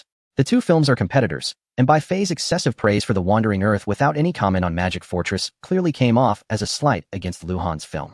It's hard to deny that the fan community has a peculiar mindset.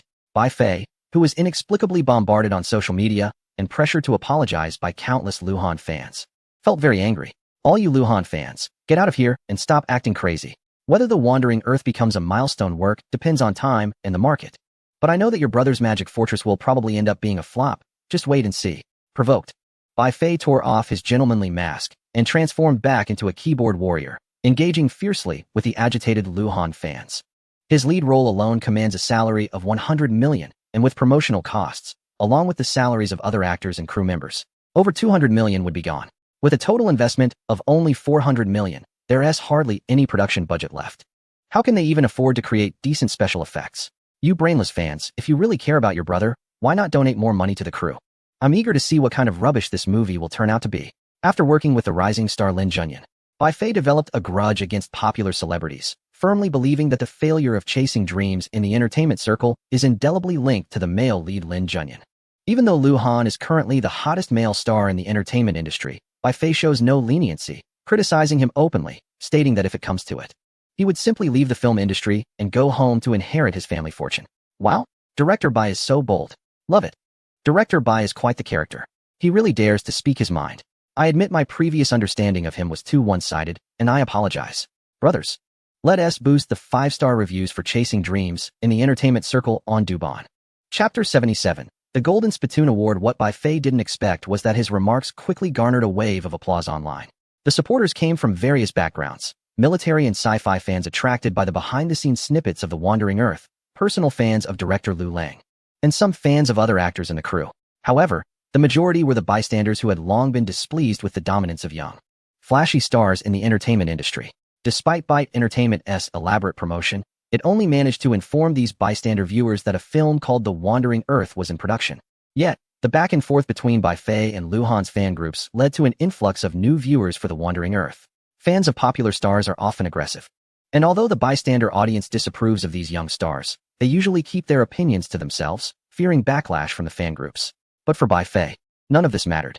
Known as Bai the Cannon, he comes from a wealthy background with a billionaire father backing him, unlike others who tread cautiously. He has always been straightforward and speaks out boldly. His pent-up anger transformed into accusations against the flashy stars, and he used the persecution he faced from Lin Junyan, the male lead of Chasing Dreams in the entertainment circle, as fuel to engage in passionate exchanges online. Many bystander viewers enjoyed the spectacle. Through Bai Fei, they learned more about the murky underbelly of the flashy star culture. Bai Fei unexpectedly gained immense popularity. His Weibo followers skyrocketed from tens of thousands to over 3 million within a day, with the comment section filled with eager onlookers waiting for Bai Fei to share more. With the help of these enthusiastic viewers, the Dubon rating for Chasing Dreams in the entertainment circle jumped from a mere 2 to over 3 points. If it weren't for Liu Han's fans relentlessly downvoting, the film might have actually broken free from its low rating and the reputation of being a bad movie. Seeing himself suddenly rise to the top of the trending list on Douyin due to this online feud was quite surprising for Bai Fei. However, this only fueled his enthusiasm further, as he became the banner holder for the Anti-Young Star Alliance, leading the newly attracted supporters to launch an attack on this group of stars. The chaotic online battle escalated, gradually encompassing the entire entertainment industry. Countless viewers, influential figures, relevant actors, producers, and directors were forced to take sides. Bai Fei suddenly became a prominent figure in the film industry, initiating a storm of debate over the merits and demerits of young stars and popular actors. Even the crew of The Wandering Earth, who were in a semi-closed filming state, had heard about it. Wow, this guy Bai Fei is more than just a filmmaker. Look, he's even planning to establish the Golden Spittoon Award to recognize the worst movies and actors in the domestic film industry. Wow, he even secured sponsorship from his father, and those who dared to attend the award ceremony could also take home a prize. Incredible. Lin Hao stared in astonishment at Bai Fei's Weibo, not expecting this guy to be so resourceful. In fact, Bai Fei was seriously preparing to pursue the Golden Phlegm Cup award. Although Chasing Dreams in the entertainment circle flopped, it seemed he had found a path that truly suited him in the entertainment industry. He wasn't great at making films, but his film critiques had garnered countless fans online. The harsher his critiques, the more excited and supportive the onlookers became. It was as if Bai Fei had become the mouthpiece for many internet users, voicing the criticisms they were too afraid to express about popular stars. Even when he announced the preparation for the Golden Phlegm Cup award, advertisers actively sought him out for sponsorship opportunities. This left Bai Fei, who had spent years living off his family's money without earning any, feeling like he had finally found his place in the film industry. Becoming an authoritative film critic or a film commentator could be a viable path. Outside, the noise was deafening, but this public opinion had little impact on the crew of Magic City Fortress, who were in the midst of filming. In the eyes of Su Lei, the creative director of Hawaii, Magic City Fortress had the backing of two major film industry giants. And Bai Fei was merely a clown who had made a flop. He wasn't worth a direct response. The support from a broad base of fans, including many from the popular star community, reassured Su Lei, as these fan groups were the foundation of their film's audience. However, The Wandering Earth was beginning to overshadow Magic City Fortress, and the publicity surrounding Liu Han's offbeat romance was losing its effectiveness. Therefore, under Su Lei's orders, Magic City Fortress launched a new round of promotions. Shocking. The Magic City Fortress crew booked the most bustling Bund Street for a whole day for filming. According to insiders, this extravagant booking cost over 10 million. There will also be a half-day fan meeting, where fans who signed up will have the chance to take photos with Mr. Liu Han and Miss Shu Qi on set. Just as the hype around Magic City Fortress was beginning to wane, a new round of promotions was rolled out. Filming on the most prosperous street in the city instantly captured the attention of countless netizens. It must be said that the marketing department of Hawaii film industry executed their promotional tactics remarkably well. Thousands of Liu Han's fans flocked to the scene, and the originally planned morning fan interaction session was extended to nearly 10 hours. Director Su Lei was elated as he watched the enthusiastic crowd of fans arriving, feeling more confident about the future box office prospects of Magic City Fortress. However, director Tung wore a frown, the actors were top-tier stars, and he had to cater to them. The investors and production partners were also industry titans, and he had to heed their opinions. In the end, the actual filming sessions where he could make decisions were repeatedly compressed due to activities like fan interactions. Mr. Su, if we continue like this, there won't be enough time for the original shooting schedule. It's not a big problem. We can ask the special effects team to help with the visuals later. This is a sci-fi romance film, and Director Tong, I still recognize your directing skills in romance films, so I appreciate your help with this. By the way, didn't you suggest to Lu Han's agent last time that he should shave his bangs? For a top-tier celebrity like Lu Han, image management is very important. How can a hairstyle change just like that? He can use a hat to cover his bangs. It's not impossible to shoot. Let's overcome this difficulty and move forward. If Magic City Fortress becomes a hit, you'll be the leading figure in domestic sci-fi romance films. The company won't treat you poorly. There are several big productions waiting for you. Su Lei patted Director Tung on the shoulder while advising him. With the conversation reaching this point, Director Tung could only agree. Chapter 78. Ultimate Trailer: The competition between Magic City Fortress and The Wandering Earth. With the participation of numerous netizens and the subtle tussle between Byte Entertainment and the production and distribution teams of Magic City Fortress, quickly transcended mere film rivalry. Their competition not only represented the success or failure of Byte Entertainment's entry into the film industry, but also the established industry's defense against rising newcomers. It also symbolized the clash between hardcore sci-fi and soft sci-fi romance, as well as the rivalry between seasoned actors and young, popular stars. Before The Wandering Earth, such a combination of films had never appeared in the domestic film industry. A hardcore sci-fi film, with niche themes, requiring a certain viewer threshold, and a narrow audience, mixed with minimal romantic comedy elements, further reducing the audience, and lacking popular stars. Only Louis Koo barely qualifies as a star. But his appeal to younger viewers is weak, combined with controversial stars. The presence of Wu Jin, who has PTSD, caused the film to lose a segment of the audience even before its release. The accumulation of these negative factors led data analysts focused on the domestic film industry and influential figures on social media to express their lack of optimism for The Wandering Earth. If it weren't for Lu Lang's reputation as a double award winner of the Hugo and Starlight Awards, along with the good word of mouth from his 2 sci-fi short films, and his own substantial investment of $6.8 billion in the film, The Wandering Earth might have been written off by industry insiders long ago. In contrast, the lineup for Magic City Fortress is much more luxurious and reliable. Magic City Fortress is a romance film disguised as a sci-fi film, which has long been an open secret in the industry. This approach is quite clever for the domestic film industry, which has never had a successful commercial blockbuster in the sci-fi genre. Moreover, the film is directed by the well-known romance director, Tom. Additionally, the male lead is a top-tier male star in the country, bringing along a massive fan base, which starkly contrasts with Wu Jin from The Wandering Earth. One is guaranteed to have strong fan support even before the film's release, while the other has already discouraged a segment of viewers with PTSD before the film even hits theaters. In the eyes of many industry professionals, the distinction between strong and weak is clearly discernible. The film The Fortress of Magic City was expected by critics to at least be a passable love story dressed in a sci-fi guise.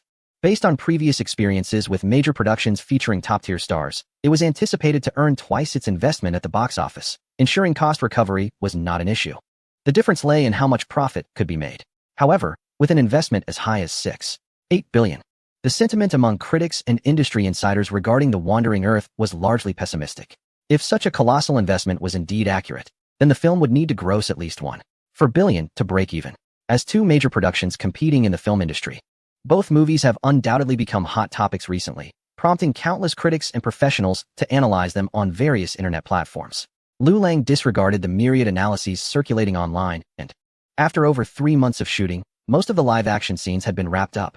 This speed, given the enormous scale of The Wandering Earth, could be considered quite remarkable.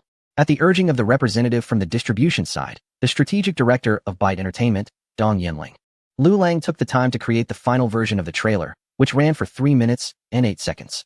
He uploaded it to his Douyin account with the caption, "I swear, this is really the last version of the trailer." Following this, Byte Entertainment also began promoting the ultimate trailer version. Wow. The space elevator battle and the moon crash crisis are both trailers for The Wandering Earth, and now there's an ultimate version trailer. Hurry up and announce the movie's release date. Lu Lang, you really know trailers. Damn, this trailer is amazing. Space elevators, drone swarms battling 5th-generation fighters, and meteors falling. The moon exploded too. Were the previous 2 sci-fi shorts really trailers? Sure enough, live-action films are much more detailed than pure CG animations. I'm in love. Hope the final film maintains the special effects level of the trailer. Woohoo! The Statue of Liberty was blown up. It looks like there's more disaster content. And that robot that operates with a helmet and controller looks super cool. Are these several characters in the trailer the main ones? Wu Jin, Hua Zai, Li Xuejin, and Wang Ji. Seems like a multi-thread narrative structure. Can someone analyze this? Once the ultimate trailer was released, it immediately drew countless viewers online. Many audience members were captivated by the stunning special effects showcased in the trailer. And numerous fans of Liu Lang's previous 2 sci-fi shorts were excited to see the CG animations brought to life in the live-action film, with even better results, further heightening their anticipation for The Wandering Earth. However, some industry professionals tempered fans' enthusiasm. The trailer is only 3 minutes long, and the visuals presented are often meticulously crafted by the production team. As for the final film, it may significantly differ from the trailer's quality. Beware of situations where trailers deceive. The trailer reveals a lot of key information, particularly through the dialogue of the characters. The pilot played by Wu Jin says, "I just want my family to survive." The official decision-maker portrayed by Li Xuejin states, "In times of crisis, only responsibility remains." The character played by Hua Zai resembles an engineer. Yaya only has 2 minutes to live. I want to give her a complete life.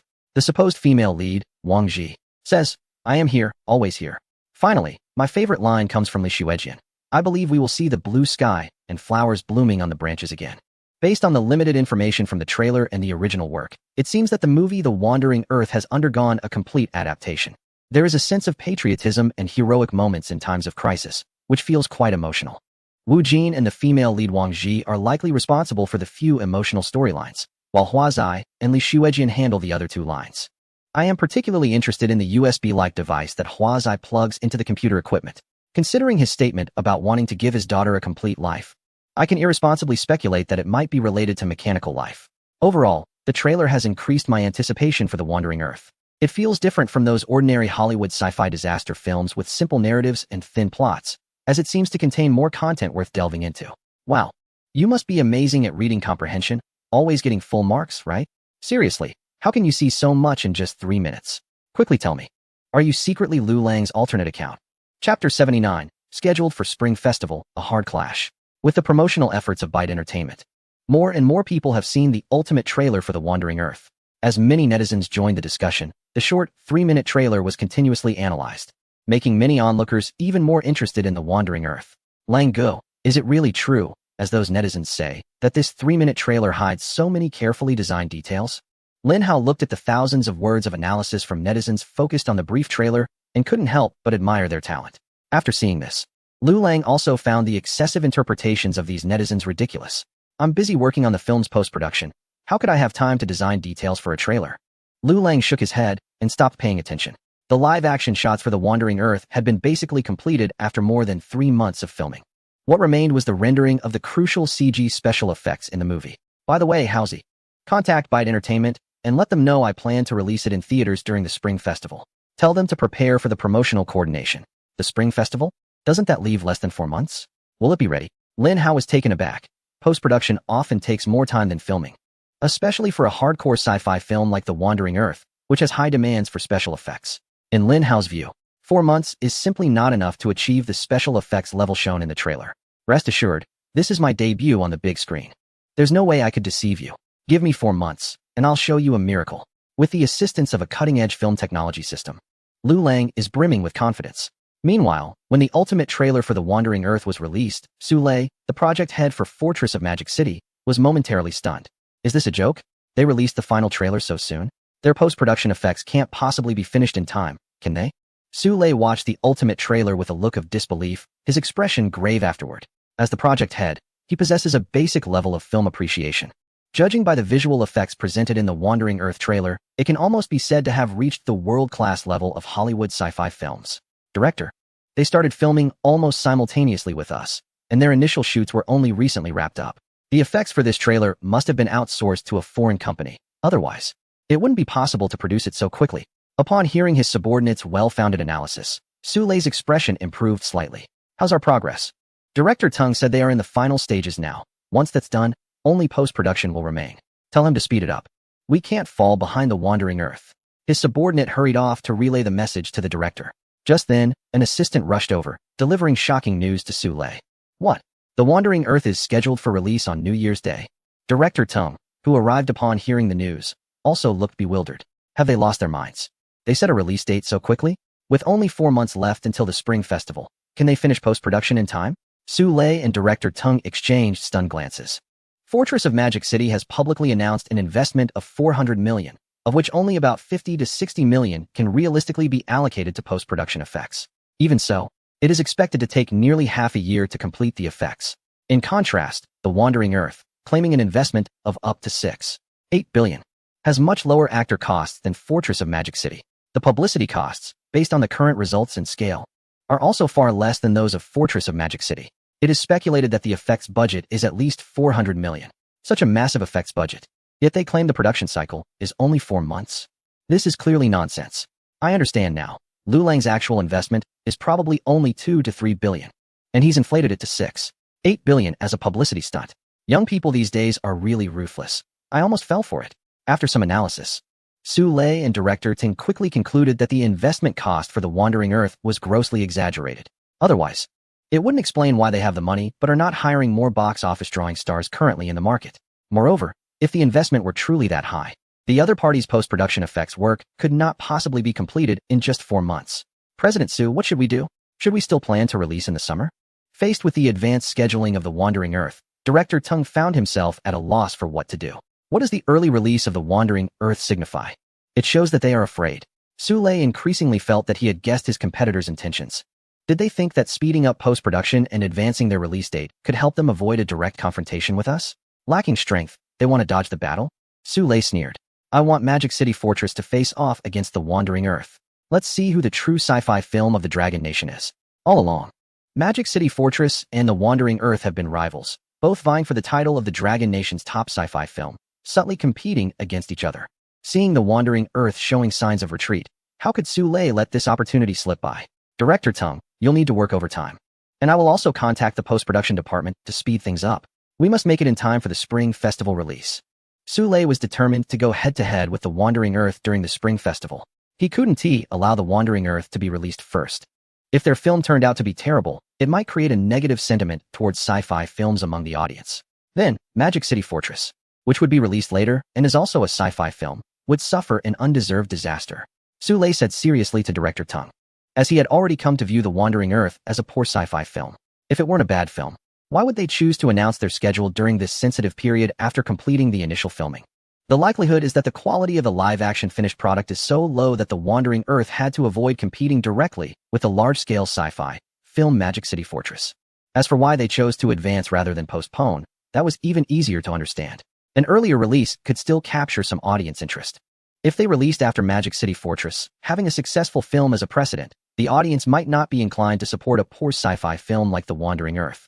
Thinking he had seen through everything, Su Lei quickly coordinated with the marketing and production departments.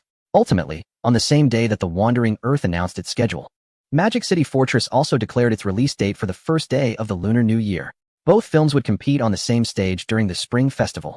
After both The Wandering Earth and Magic City Fortress announced their release dates on the same day, the news sent shockwaves through the entire Dragon Nation's film industry. Although there had been some competition between the two films previously, it was mostly just arguments between their respective fan bases. Now, with Magic City Fortress following closely behind The Wandering Earth in announcing its release date, it was clear that the gloves were off. Both industry professionals and casual viewers could sense the tension between the two films. Prior to these two films, no major investment film in the country had dared to venture into the sci-fi genre. The market response to The Wandering Earth and Magic City Fortress could very well indicate that one of them would open the door to the Dragon Nation's sci-fi film sector, becoming a milestone in the history of domestic cinema. Such honor cannot be simultaneously bestowed upon two films, so one of them will inevitably serve as a stepping stone for the other. As the person in charge of the Magic City Fortress film project, Su Lei is quite confident about this sci-fi romance blockbuster that has consumed a significant amount of the company's resources. Magic City Fortress boasts a mature film production team, top domestic stars, a script adapted from a best-selling novel by a renowned author, and is directed by a well-known filmmaker in the romance genre. With an investment of up to $400 million and support from major companies in terms of promotional resources, Su Lei is brimming with confidence. How could Magic City Fortress possibly fail? After announcing the release date, the next step is the heavy task of post-production. In particular, to compete directly with another film, the post-production schedule for Magic City Fortress is quite tight. However, Su Lei is not overly worried. The competitor also has only 4 months for post-production, and he doesn't believe that Magic City Fortress will lag behind. He instructed the marketing department head to notify the author Jiang Bei, who has over 4 million followers on social media, to leverage his influence for promotion. Fans of novels adapted into films are often powerful tools for generating buzz, and he prepared some promotional materials in advance, knowing exactly how to proceed when the time comes. Su Lei said to the marketing director, "By the way, Jiang Bei has contacted us before. He wants to see a preview of Magic City Fortress before cooperating with the promotion." To be honest, as the author of the original novel, Jiang Bei's request is not unreasonable. He likely wants the film to succeed even more than Su Lei does. However, Su Lei, as the producer and project leader, does not share that view. He thinks, does a novelist really understand filmmaking? He should just cooperate with the promotion as per the agreement in the contract. He will be invited to the media screening anyway. Su Lei frowned impatiently, thinking that if Jiang Bei weren't the original author with a fan base to tap into, he wouldn't even regard this internet writer with a few million followers as significant. By the way, contact Luhan Studio quickly to coordinate promotional matters. Didn't we have a disagreement over the gossip promotion? I heard he was a bit upset. Let him know that the employee behind that gossip promotion has been dismissed. I was unaware of this matter, so apologize to him nicely. We need to smooth things over. Luhan is not Jiang Bei. As the top star in the industry right now, he has nearly 100 million followers on social media, and even casual photos can garner millions of shares. Su Lei naturally cannot afford to neglect such a top-tier star. Upon hearing his superior's words, the assistant felt a pang of anxiety, knowing that Su Lei easily shifts responsibility onto others. Working under such a boss, one wonders when it will be their turn to shoulder the blame. Additionally, notify the relevant departments at the company to ensure proper coordination. Starting today, we will fully launch the promotional campaign for Magic Fortress. I want to maintain the momentum of the movie's promotion from now until the Spring Festival.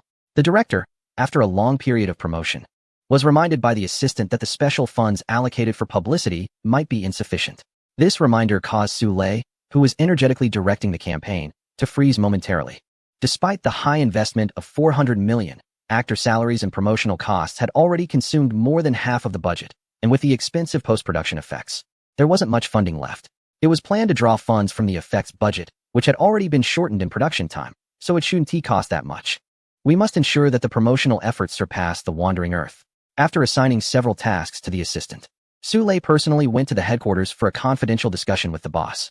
The next day, at the invitation of the company's CEO, the film industry leaders from both companies came together to negotiate the Spring Festival release schedule. Considering the interests of all parties involved in Magic Fortress and the strategic goal of curbing competitors, adjustments were made to the release dates of major films that could pose a threat to Magic Fortress, avoiding direct competition during the Spring Festival. Ultimately, the confirmed lineup for the Spring Festival, set to premiere on New Year's Day, includes Magic Fortress, The Wandering Earth, a children's animated film Bears on the Run, and an adult-oriented animated film, The Sea Fish Tang. With only these 4 competitive films remaining in the race, Bears on the Run, being a children's animation, does not pose a threat to Magic Fortress. The Sea Fish Tang is also more artistic and does not conflict with the live-action sci-fi films. Thus, only The Wandering Earth and Magic Fortress will face off against each other.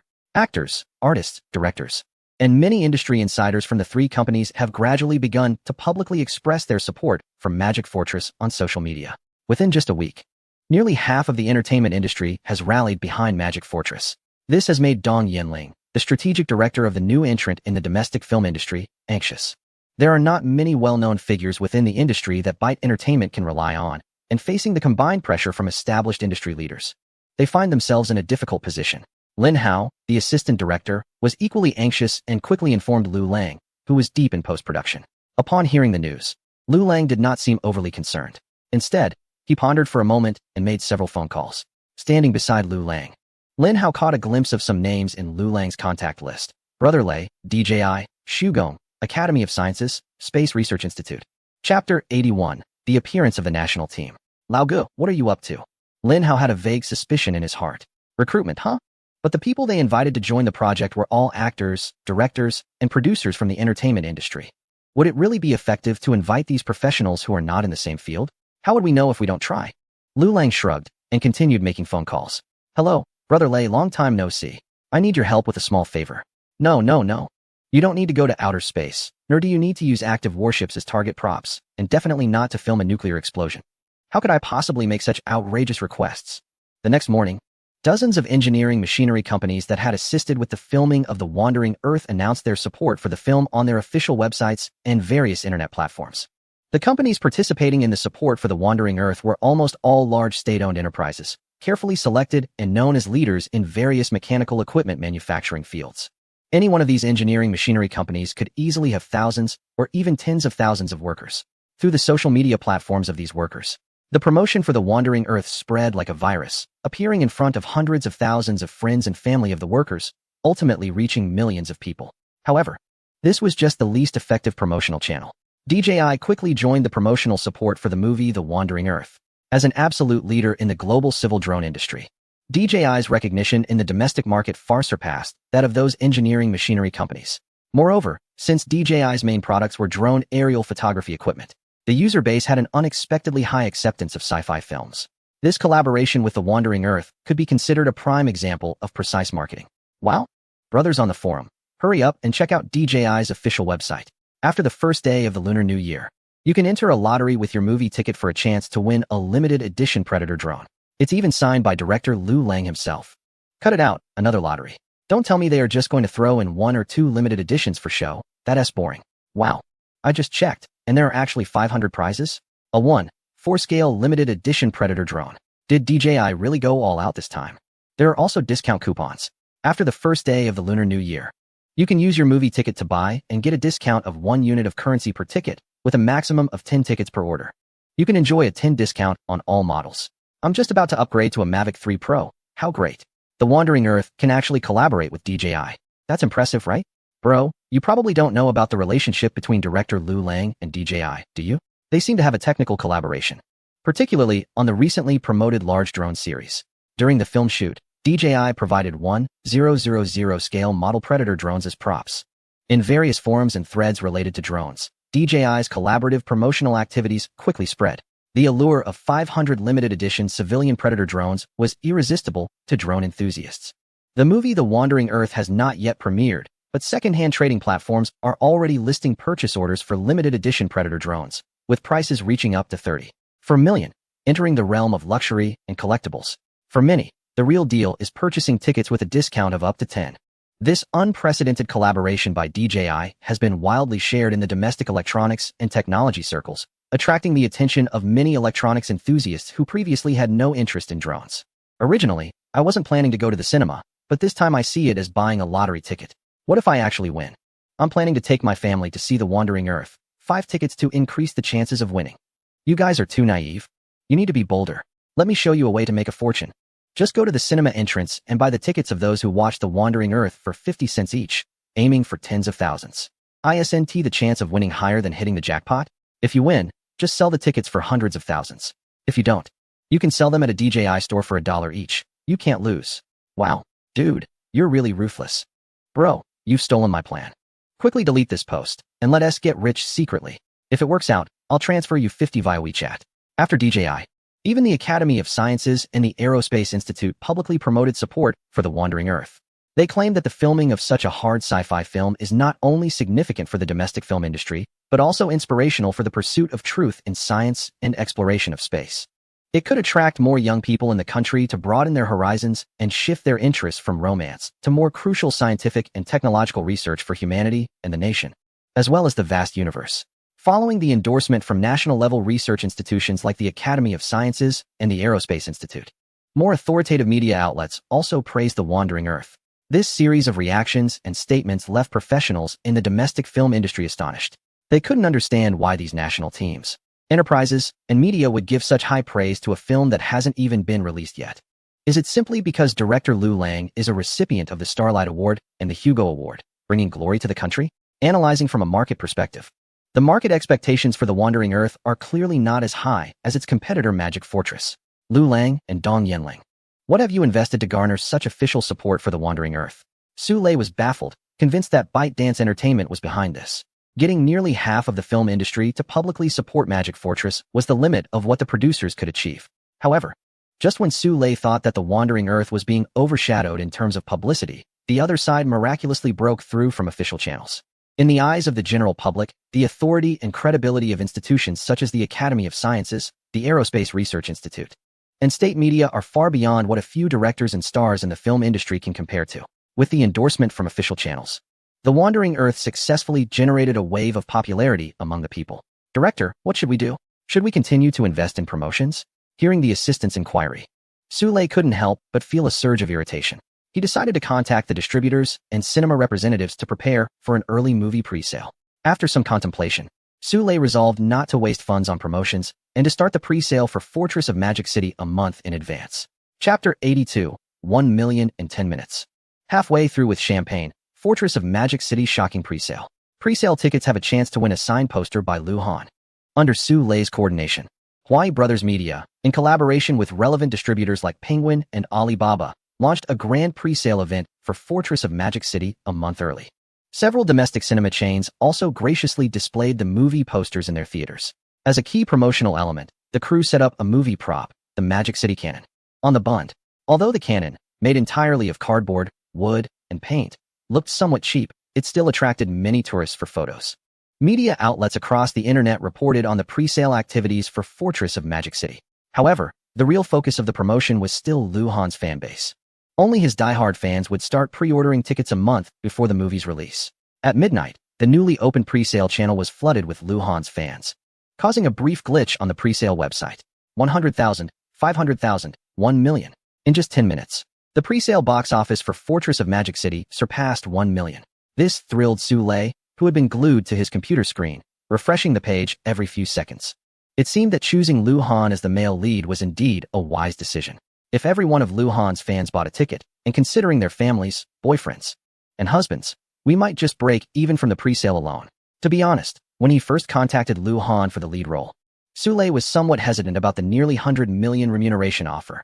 But now, the contributions from Lu Han's fans in the pre-sale box office had finally eased Sule's mind. He even asked his assistant to bring out the champagne that had been prepared in advance to celebrate the anticipated success of Fortress of Magic City, with the many members of the distribution team waiting in the conference room. As the project leader for Fortress of Magic City, Sule had been in a state of high tension for the past few months. The success of this high-investment project, costing up to 400 million, would significantly impact his future career. Therefore, after seeing the pre-sale box office surpass 1 million in just 10 minutes, Sule finally felt the urge to release the pent-up emotions he had been holding back. The conference room was filled with excitement. Amidst a series of flattery and compliments from his subordinates, Sule began to envision a bright future where, after the success of Magic City Fortress, he would gain recognition from his boss, advance in his director position, and become a partner at Huai. However, at that moment, his assistant approached and interrupted Sule's daydreaming with an untimely report. "Director, there's something off. The pre-sale ticket sales are a bit strange." Hearing this, Sule furrowed his brow. "What's going on? Didn't we just hit 1 million in 10 minutes? What could possibly be wrong?" Based on the terrifying surge in pre-sale ticket sales at the start, he expected at least 20 million in total pre-sale sales after a full 24 hours. With a month-long pre-sale period, optimistic estimates could even reach 1.2 billion, potentially breaking the record for the highest pre-sale ticket sales in the domestic film industry. That's why Sule found his assistant's words puzzling. "Director, so far the total pre-sale ticket sales haven't even surpassed 2 million. Sule looked incredulous. They had broken 1 million in 10 minutes, and now. He instinctively glanced at the clock on the conference room wall, 1:25. So much time had passed. How could the total ticket sales have increased so little? Was there a network error? Or was there a problem with the pre-sale ticketing system statistics? "Director, I've checked, everything seems fine." Refreshing the pre-sale ticket sales statistics page repeatedly, the figure of 1.89 million remained unchanged, making Sule's eyes ache as if they had been pricked with needles. He irritably pushed away the champagne he had prepared for the celebration. It must be too late. People were probably asleep. After all, it was just a pre-sale, not the official release. It was normal for the data growth to slow down. Sule stared at the screen for a long time, then began to explain whether to comfort the others or himself. Meanwhile, in Lu Han's fan group, some diehard fans started sharing their efforts to support Lu Han. "Hey everyone, I just maxed out my credit card and bought 200 pre-sale tickets. Awesome. I only bought 100. But I'll borrow money from my boyfriend tomorrow to get 50 more. This time, our support action must reach 50 pre-sale tickets. Only those who buy 50 can join the core fan group, and when the movie is released, there's a chance to see Lu Han in person. These movie tickets are too expensive, 100 each. 50 tickets would cost 5,000. Too much. I think I'll pass. Poor fans like me don't deserve it." "Exactly. Although I want to support him too. I'll just buy a ticket when the movie is released." "What is wrong with you all? Are you fake fans? Can't you spend a little money to support him? How can you be Lu Han's strongest backing like this?" Soon, the fan group began to argue over the issue of spending money to buy pre-sale tickets. Aside from a few genuinely wealthy fans, and some who were influenced by them and went into debt to buy large quantities of pre-sale tickets, the vast majority of fans were not willing to spend. If we talk about supporting actions like forwarding Weibo, commenting, and liking, they are still willing to participate. However, when it comes to spending real money to support, many people become more rational. Moreover, in the film Fortress of Magic City, the character Lu Han is paired with the female lead, an older woman named Shu Qi, which has made it hard for many fans to accept and has led to negative feelings towards the movie. Early in the morning, Su Lei stared at the computer screen all night without sleeping, his eyes red and bloodshot. The advance ticket sales had yet to surpass 2 million, which left him puzzled throughout the night. Director, I found out. The pre-sale data surged 10 minutes before last night because Lu Han's fan group was organizing a support event. A small group of diehard fans contributed over 10,000 tickets. How can there be so few sales with so many Lu Han fans? Su Lei still couldn't accept it. If even half of those fans in the fan group bought advance tickets, the pre-sale numbers wouldn't be stuck at 2 million. Director, I spoke with the fan group leader. They said many fans in the group have a strong aversion to our Fortress of Magic City. Some even publicly stated they wouldn't support it. Aversion? Why? Are they crazy? ISNT Lu Han, the male lead. They said they find it disgusting that Miss Shu Qi and Lu Han are being paired together. And they absolutely refuse to contribute a penny to Miss Shu Qi. Hearing this explanation, Su Lei felt a heavy weight in his chest, as if he had been hit hard, and he slumped into his chair. At that moment, he remembered that he was the one who had planned this gossip promotional campaign to promote the film initially. Chapter 83.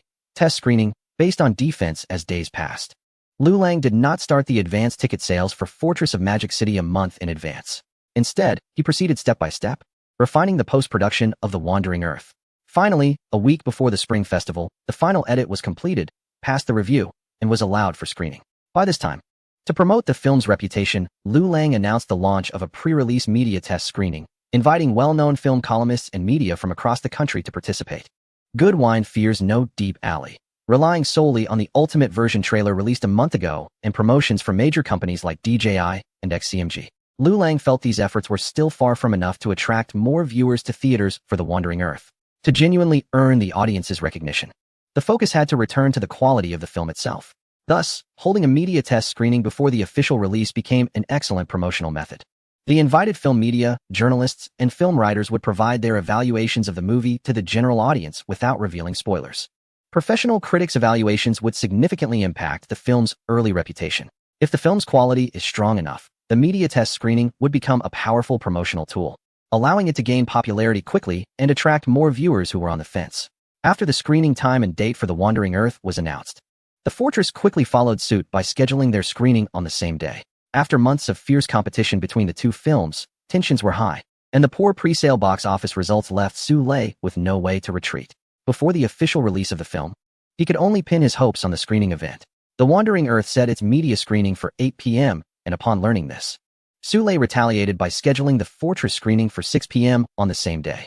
Both screenings were held in the capital, with little time difference, clearly indicating a pre-release media battle for public opinion. Is everything ready? Su Lei asked. Boss, it's all set. 400 small red envelopes and 50 large ones, ensuring that every attending media representative gets one.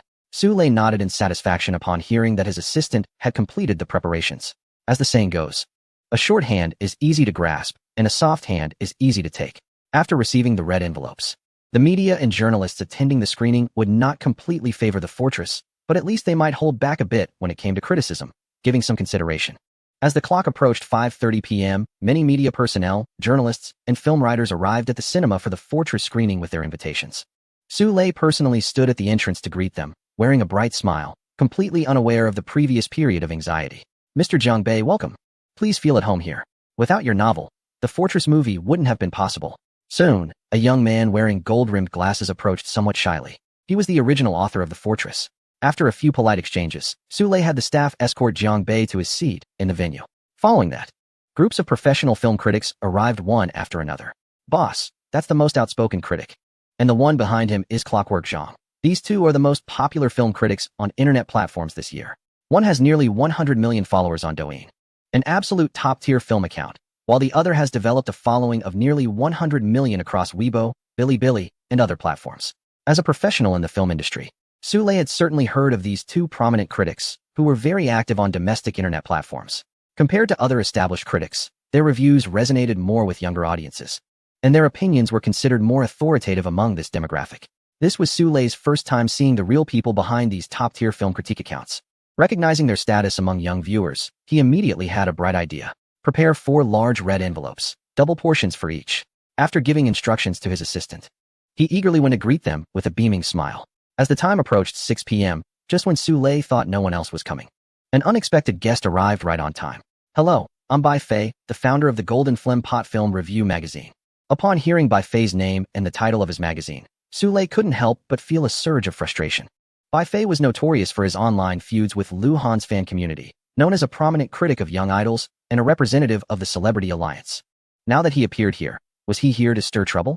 By the way, Mr. Su, perhaps the recent establishment of Golden Phlegm Cup led to not receiving an invitation.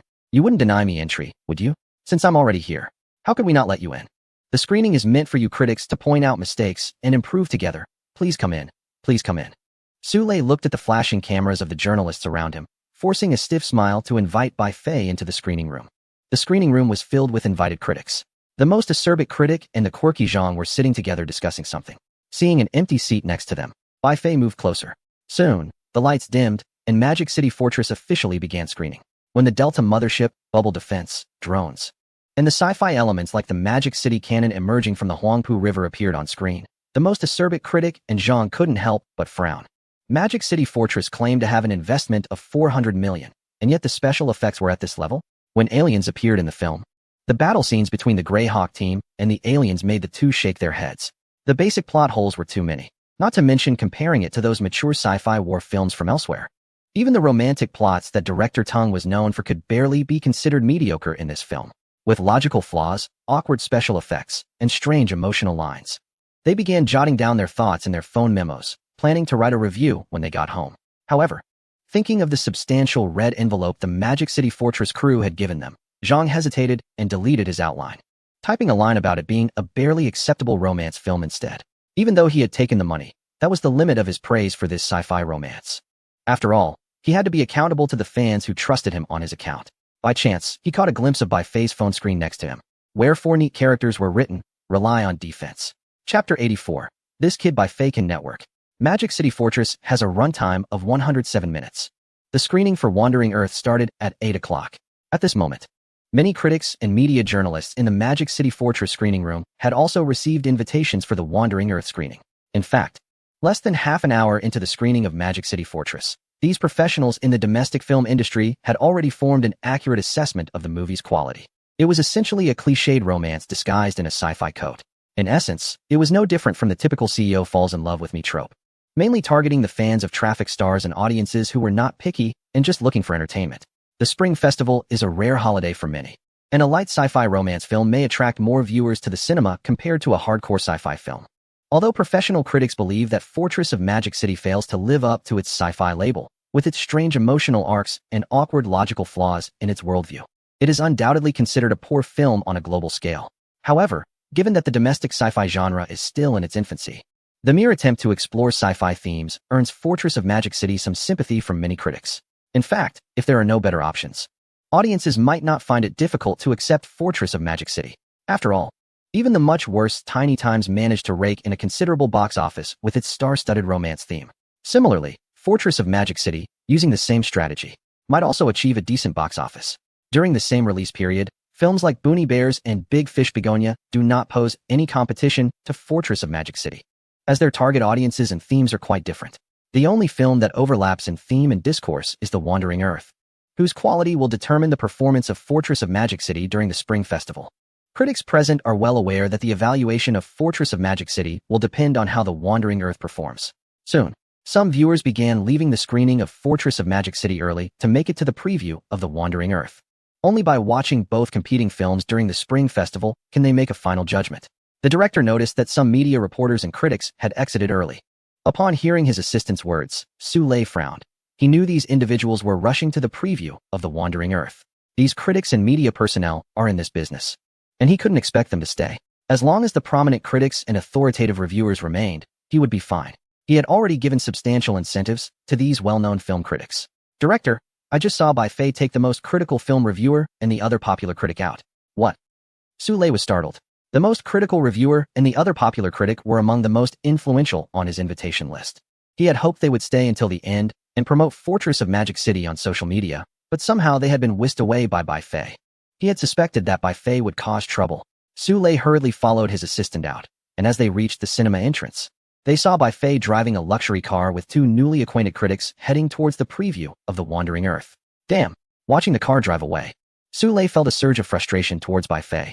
By the time the 107-minute screening of Fortress of Magic City ended, less than a third of the audience remained in the screening room.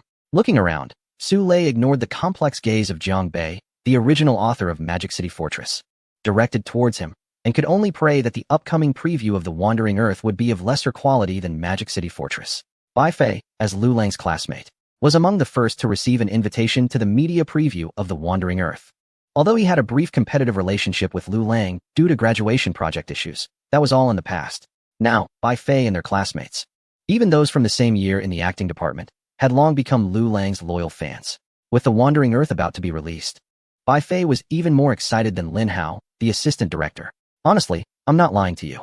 During the graduation project selection, I participated alongside Lu Lang and ended up in second place, right below him. You could say we're like fellow disciples, Bai Fei said, chatting with two film critics he had just met while driving. That means you must be quite familiar with director Lu Lang, right? The critics exchanged glances, surprised to find out that Bai Fei was indeed a classmate of Lu Lang. Of course, we were buddies back in college, but he has been busy filming The Wandering Earth lately, so we haven't been in touch much. I even invited him to be my assistant director for my project right after graduation. Fortunately, he had other commitments, or else my sci-fi short film Space Elevator Battle Wound T have been made, and their Wound T have been the subsequent Starlight Award. As he spoke about Lu Lang, Bai Fei became excited and, under his enthusiastic prompting, mentioned that the first Starlight Award trophy won by Long Country was somewhat connected to him. Bai Fei drove his sports car at high speed and soon arrived at the theater for the preview of The Wandering Earth. Lu Lang had initially worried that Magic City Fortress would preview before them, potentially stealing away numerous invited critics and media. However, as these individuals began to arrive, his worries dissipated. Lang go, luckily I drove fast and didn't arrive late, right? Bai Fei spotted Lu Lang and immediately approached him with enthusiasm. Lang go? Upon hearing this term from Bai Fei, Lu Lang and Lin Hao beside him were taken aback. Bai Fei, being a rich second-generation individual, usually carried himself with pride in college. How could he refer to someone else as bro? After all, they were classmates. And since Lu Lang didn't take the graduation project selection too seriously, it was natural for them to exchange pleasantries. Lang go, these two are my new friends. The film critic most sarcastic and winding Zhang. I just brought them over from the Magic City Fortress preview. Bai Fei continued, introducing the two well-known critics he had just met. Hearing the names of most sarcastic and winding Zhang, Lu Lang felt a surge of joy.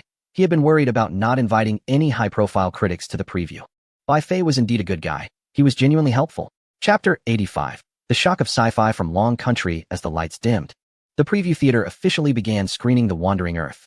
At the beginning of the film, when the vertical takeoff and landing version of the J-20C appeared on the big screen, all the critics and media reporters present involuntarily straightened up and became serious.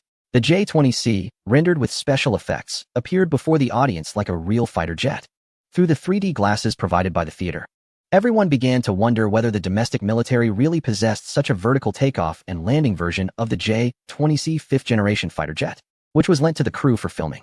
Just from the special effects spent on this movie prop aircraft, the complex interplay of light and shadow around the aircraft, the exhaust from the turbofan engines, and the realistic texture that blends seamlessly with the surrounding scenery all demonstrated that the special effects production level of the crew for The Wandering Earth has reached a new height.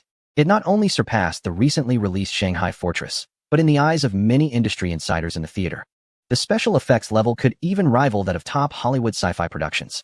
The most outspoken critic and another reviewer exchanged glances, then quickly noted down comments praising the rich and textured special effects in their phone memos, acknowledging the crew's dedication to the film's props and special effects. Before long, the film transitioned to the first major scene in The Wandering Earth, the space elevator defense battle. Thousands of Raider drones surged into the air, forming a terrifying swarm formation. Listening to the deafening buzz of the drones, the audience's hearts were stirred. In the next moment, the thousands of Raider drones began indiscriminate attacks on the ground, unleashing machine gun fire and missiles, instantly transforming the busy military preparation area into a battlefield.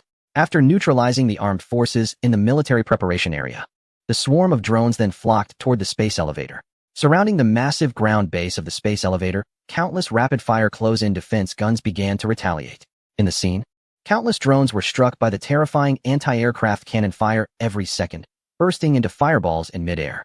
This unprecedentedly shocking scene left the most outspoken critic and the other reviewer unable to focus on their notes, exchanging a look of disbelief.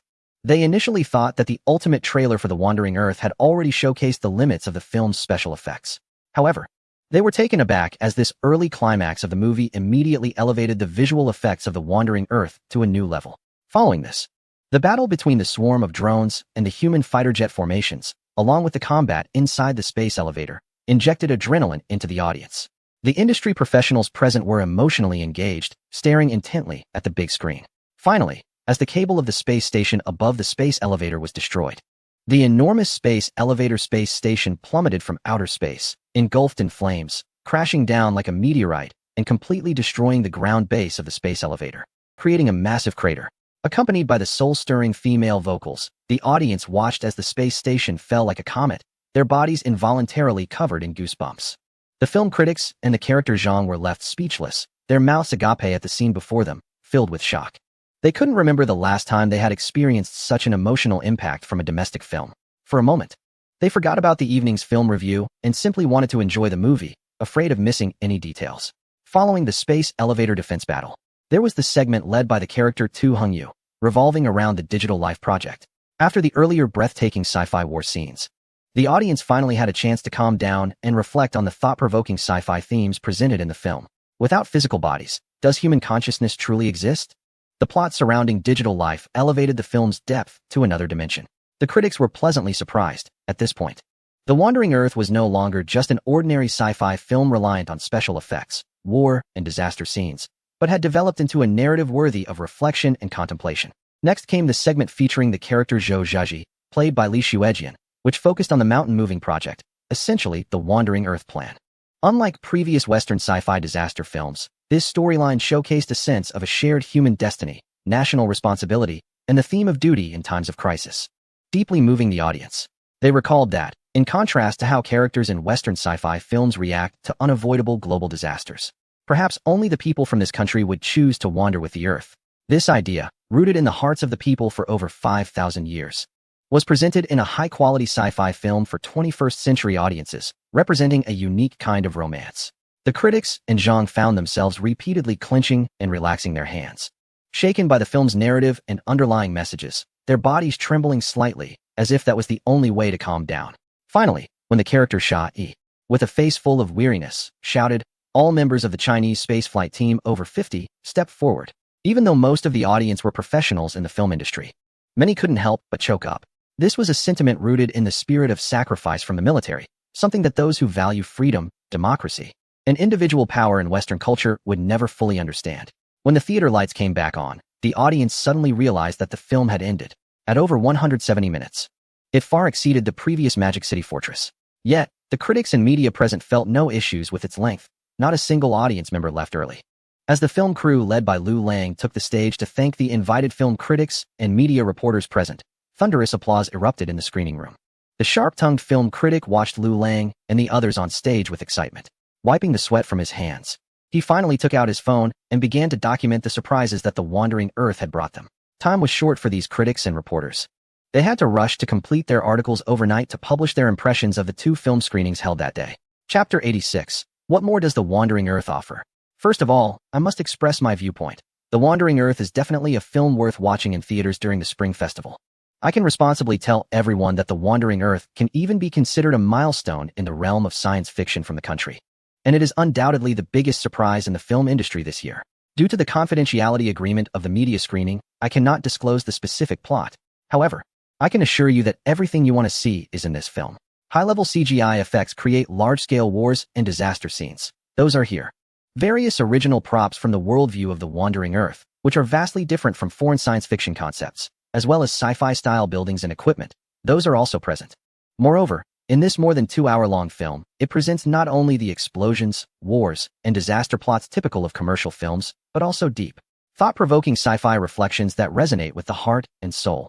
Who truly represents the meaning of human existence, the body or the soul? What is most commendable is that in The Wandering Earth, I saw a style of science fiction that belongs to our culture. Note that when I refer to the style of science fiction, I do not mean cramming in a few irrelevant, awkward advertisements for domestic products. Rather, it is like the once globally popular kung fu, which represents cultural attributes and serves as a barometer for our identity. I sincerely wish for The Wandering Earth, a thoughtfully produced science fiction film from our culture, to gain market recognition. I hope that such a good film, which can truly promote our values, will one day reach the world and show foreign audiences the power of our science fiction. After returning home, the sharp-tongued critic couldn't wait to edit a lengthy post, placing it beneath a photo of himself with the Wandering Earth creative team, turning it into a video to share on his media account. Many night owls, just getting into the nightlife, quickly stumbled upon the critic's latest video. What? Is the rating this high? My intuition tells me that a film combining our cinema with sci-fi elements is bound to be a flop. Over the years, countless directors from our culture have proven this theory. Critic, have you changed? Have you started cashing in on bad films? Hey, if you get kidnapped by the crew of The Wandering Earth, just blink. I'll trust you once. If it's not good after taking my family to see it on the first day of the new year, I'll unfollow you. Originally, I only bought a pre-sale ticket for Fortress of Magic City because of my girlfriend, but since you recommended The Wandering Earth so much, I'll check it out later. Wasn't it said before that both Fortress of Magic City and The Wandering Earth would have screenings today? Why are there reviews only for The Wandering Earth? Is there some marketing involved? The most critical movie review just came out and immediately attracted a large number of fans' attention. As one of the top self-media movie critics on the internet, this critic is known for fair and objective evaluations, delivering sharp commentary on films. However, the overwhelming praise for The Wandering Earth this time left fans feeling a bit unsettled. Many speculated whether he had been bribed by the crew of The Wandering Earth, deceiving fans under their marketing efforts. Seeing the fans' doubts, the critic couldn't help but chuckle bitterly. Despite praising The Wandering Earth for ages, he hadn't received a single cent in red envelopes from them. Not only that, he had to wait in line for quite a while just to take a photo with the creative team. The attention he received from The Wandering Earth was nowhere near what he got from Fortress of Magic City, which had generously given him a red envelope of nearly 400,000. Yet, even so, the critic willingly promoted The Wandering Earth to fans. As for Fortress of Magic City, he felt a headache coming on. If he hadn't seen The Wandering Earth, he could have forced himself to write a long review for Fortress of Magic City. But after seeing the special effects, storyline, and narrative structure of The Wandering Earth, which overshadowed it in every aspect, he couldn't even recall what Fortress of Magic City was about in its 107 minutes. What echoed in his mind were the exhilarating battles in the space elevator, the shocking fall of the space elevator and the moon, the thought-provoking digital life project, and the unique sci-fi style that belongs to the nation. In contrast, the elements expressed in Fortress of Magic City felt painfully barren, and all he could remember was the protagonist's hoarse cry, "Fire at me." It was a mediocre love story from the nation. After much contemplation, the critic finally updated a brief review for Fortress of Magic City on his work account, just one short sentence. However, this was already the fairest review he could give, considering the 400,000 red envelope. As for why he referred to it as a love story instead of the sci-fi film it claimed to be, it was because he felt that if it could be called a sci-fi film, that in itself would be too much of a sci-fi concept. He had to be responsible for his large fan base. Time will ultimately prove everything. The film critic most acidic concluded the preview reviews of today's two films with this statement. Naturally, Sule was very concerned about the reactions from the media screening. He had been eagerly anticipating the viewing comments from several well-known film critics present today. As midnight approached, media critics began to publish their reviews online. When Sule learned that The Wandering Earth had a runtime of nearly 3 hours, he was pleasantly surprised. The longer the film, the more unfavorable it is for theater scheduling. Clearly, the 107-minute Fortress of Magic City had a much better advantage in terms of scheduling compared to The Wandering Earth. However, Sule soon discovered a new source of anxiety. What was going on with this most acidic film critic? A review so lengthy, yet it praised The Wandering Earth throughout? The review for Fortress of Magic City was just a single line, and it was so sarcastic. Was his money just taken for granted? Sule stared at the lengthy review under the most acidic account on the computer screen, unable to calm his emotions. After spending money, he was treated this way. He was even more displeased than by Faye back then. Director, could it be that? The assistant was about to suggest that it might be because The Wandering Earth had better quality. However, noticing Sule was on the verge of fury, they quickly swallowed those words. Could it be that the production team of The Wandering Earth spent more money on marketing? Chapter 87. Rounding up age calculation. Did The Wandering Earth team contribute more? Sule thought carefully. It wasn't impossible. However, before he could figure out how to vent his anger and retaliate against the most acidic for taking money without delivering, more and more media reporters and critics began to express their impressions of today's two film screenings online. Scanning through the comments, he was shocked to find an endless stream of praise for The Wandering Earth.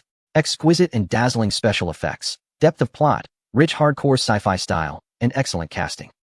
Sule stared blankly at the flood of media accolades online. He almost thought these people were praising some foreign film that would leave a mark in world cinema, and one that was both critically acclaimed and commercially successful.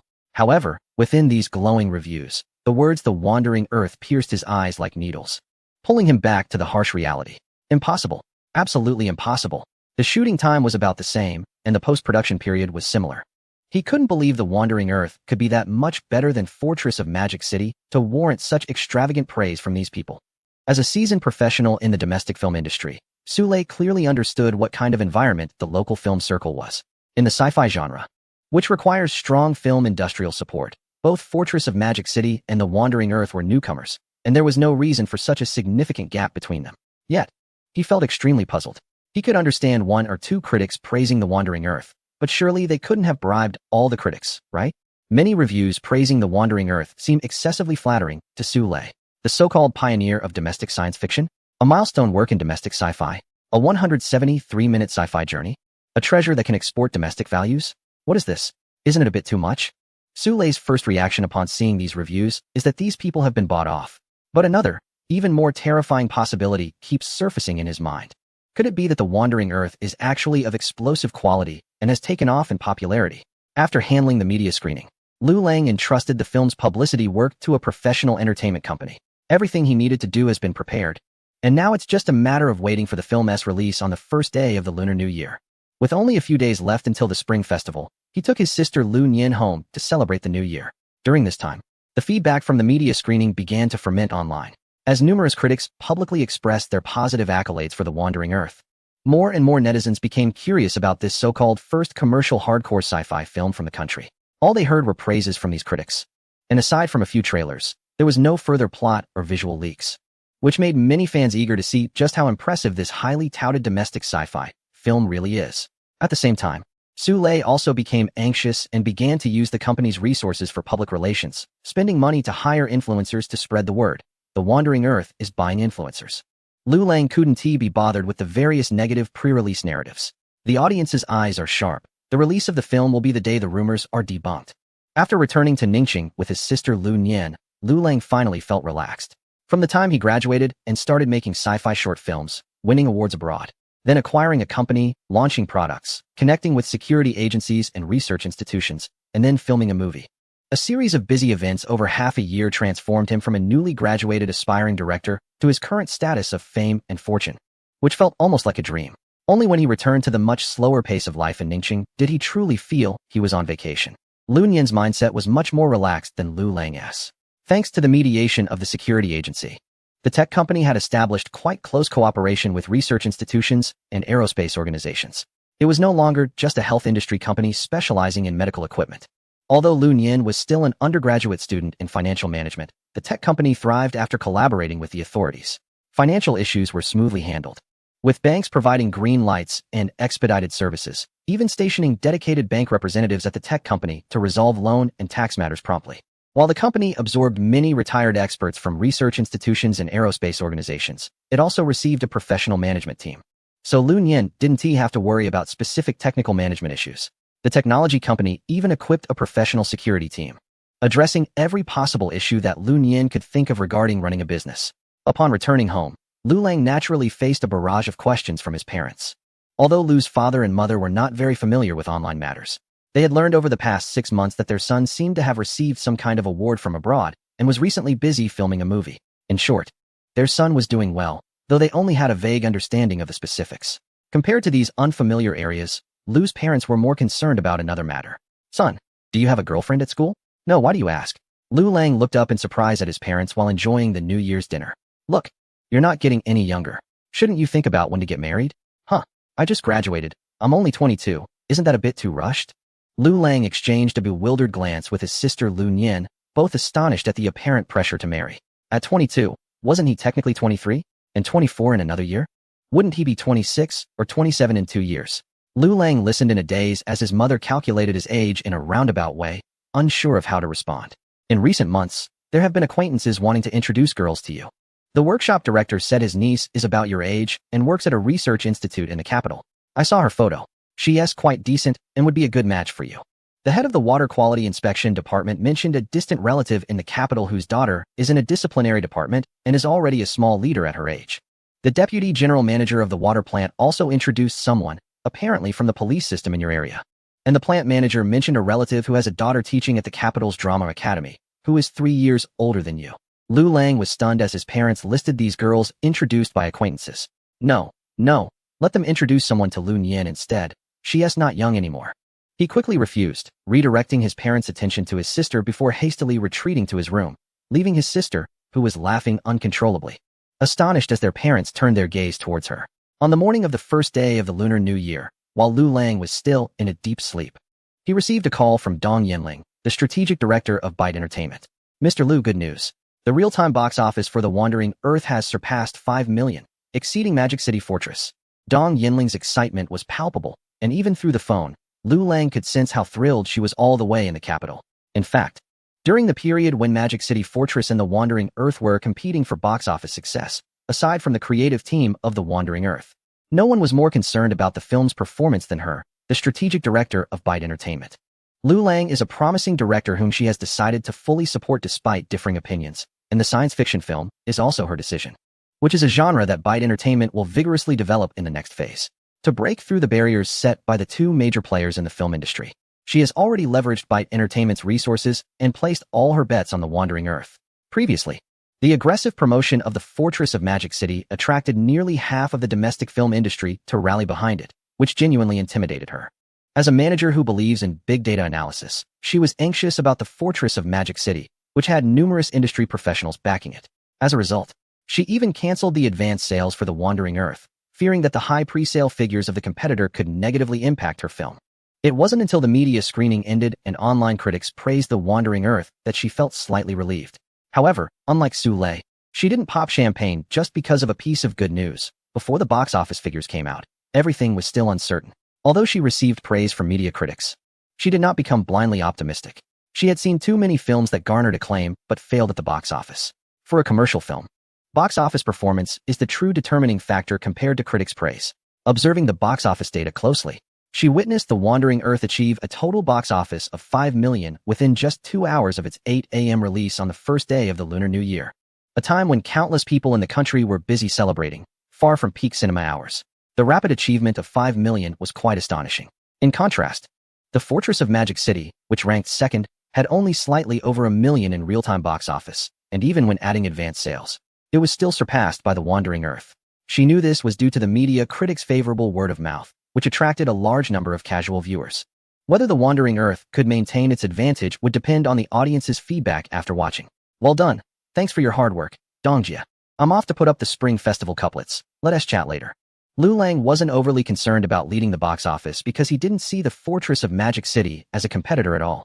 In his eyes, among the 4 films released during the Spring Festival, The Fortress of Magic City, Boonie Bears, and The Ocean Fish posed no threat to The Wandering Earth.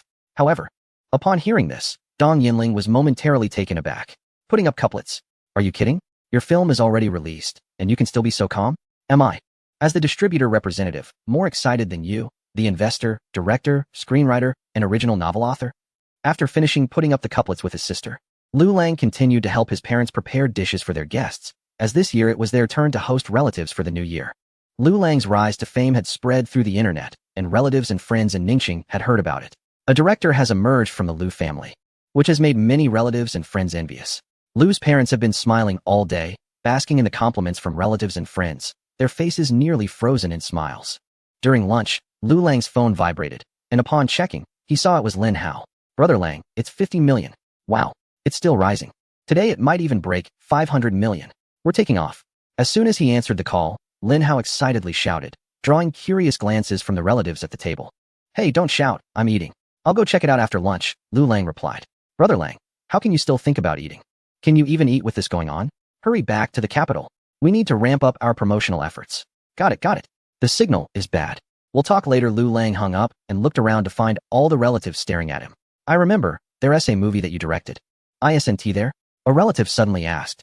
Although they were older and rarely went to the cinema, with the Spring Festival approaching, several movies were heavily promoted, and they had noticed Lu Lang's name. Yes, it's directed by my brother Lu Lang, starring Hua Zai, Wu Jin, Li Shuejian, and others. Several younger relatives immediately began to explain to the older generation, gazing at Lu Lang with admiration. The online promotion for The Wandering Earth was even more intense than offline, and the younger crowd was well aware of how popular Lu Lang had become. Huazai and teacher Li Shuejian. The relatives, who initially thought Lu Lang was just an ordinary director, brightened up upon hearing these names. Huazai held a status among them akin to how Lu Han's fans react when they hear his name. Li Shuejian was known as a seasoned actor and national-level artist. Being able to collaborate with such big stars and established artists elevated Lu Lang's status in their eyes. Younger people might find it hard to understand. But the older relatives present were practically casual fans of Huazai. In their youth, they experienced the golden age of Hong Kong films, and Huazai was among the hottest stars, far beyond any current popular celebrity. Soon, Lu Lang was bombarded with questions from the older relatives about what it was like to work with Huazai, whether his Mandarin was good, what role he played, and so on, leaving him both amused and exasperated. In the end, Lu Lang promised to get autographed posters and photos from Huazai for his relatives, which finally wrapped up the family gathering. After the meal, encouraged by the younger relatives, everyone headed to the nearby cinema to watch The Wandering Earth. However, they soon faced a new problem. The afternoon screenings of The Wandering Earth were mostly sold out, leaving only a few scattered seats in the corners. Chapter 89. The Earth is quite beautiful on the afternoon of the first day of the Lunar New Year. People from the Dragon Country, enjoying their holiday, began to seek entertainment activities before dinner. Going to the cinema to watch a movie became a popular choice for many. As lunchtime came to an end, the cinema attendance started to surge rapidly. As the only children's animated film among the 4 movies released during the Spring Festival, Bear's Adventure faced almost no competition from the other 3 films. From the promotional materials and trailers, Ocean Fish Tang appeared to be an adult animation aimed at urban young professionals, with certain limitations in its themes and genres. Only The Wandering Earth and Fortress of Magic City were true commercial blockbusters, meeting the audience's expectations for popcorn flicks. Among them, The Wandering Earth gained significant attention through promotions featuring the space elevator battle, Moonfall Crisis, and the ultimate trailer, letting audiences know it was a sci-fi blockbuster with top-notch special effects. The dual accolades of Lu Lang, being a recipient of both the Starlight Award and the Hugo Award, along with praise from official media, also contributed to the film's visibility. Finally, the unanimous positive reviews from critics who participated in the media screening led many viewers to choose to purchase tickets for The Wandering Earth.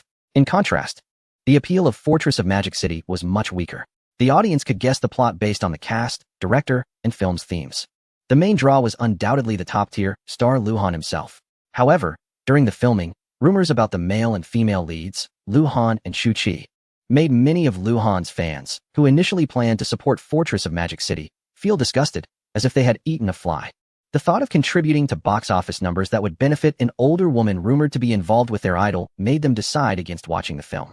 Due to various reasons, Fortress of Magic City, which originally had an advantage in screening data due to its runtime, saw its theater attendance on the opening day fall far behind that of The Wandering Earth.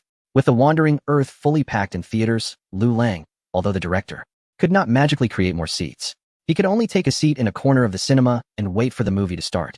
As the director, he was undoubtedly the most familiar person with the film's entire content. However, compared to the movie, he was more concerned about the audience's reactions. As the lights dimmed in the packed hall filled with hundreds of viewers, various faint sounds could still be heard. Some were munching on chips and popcorn.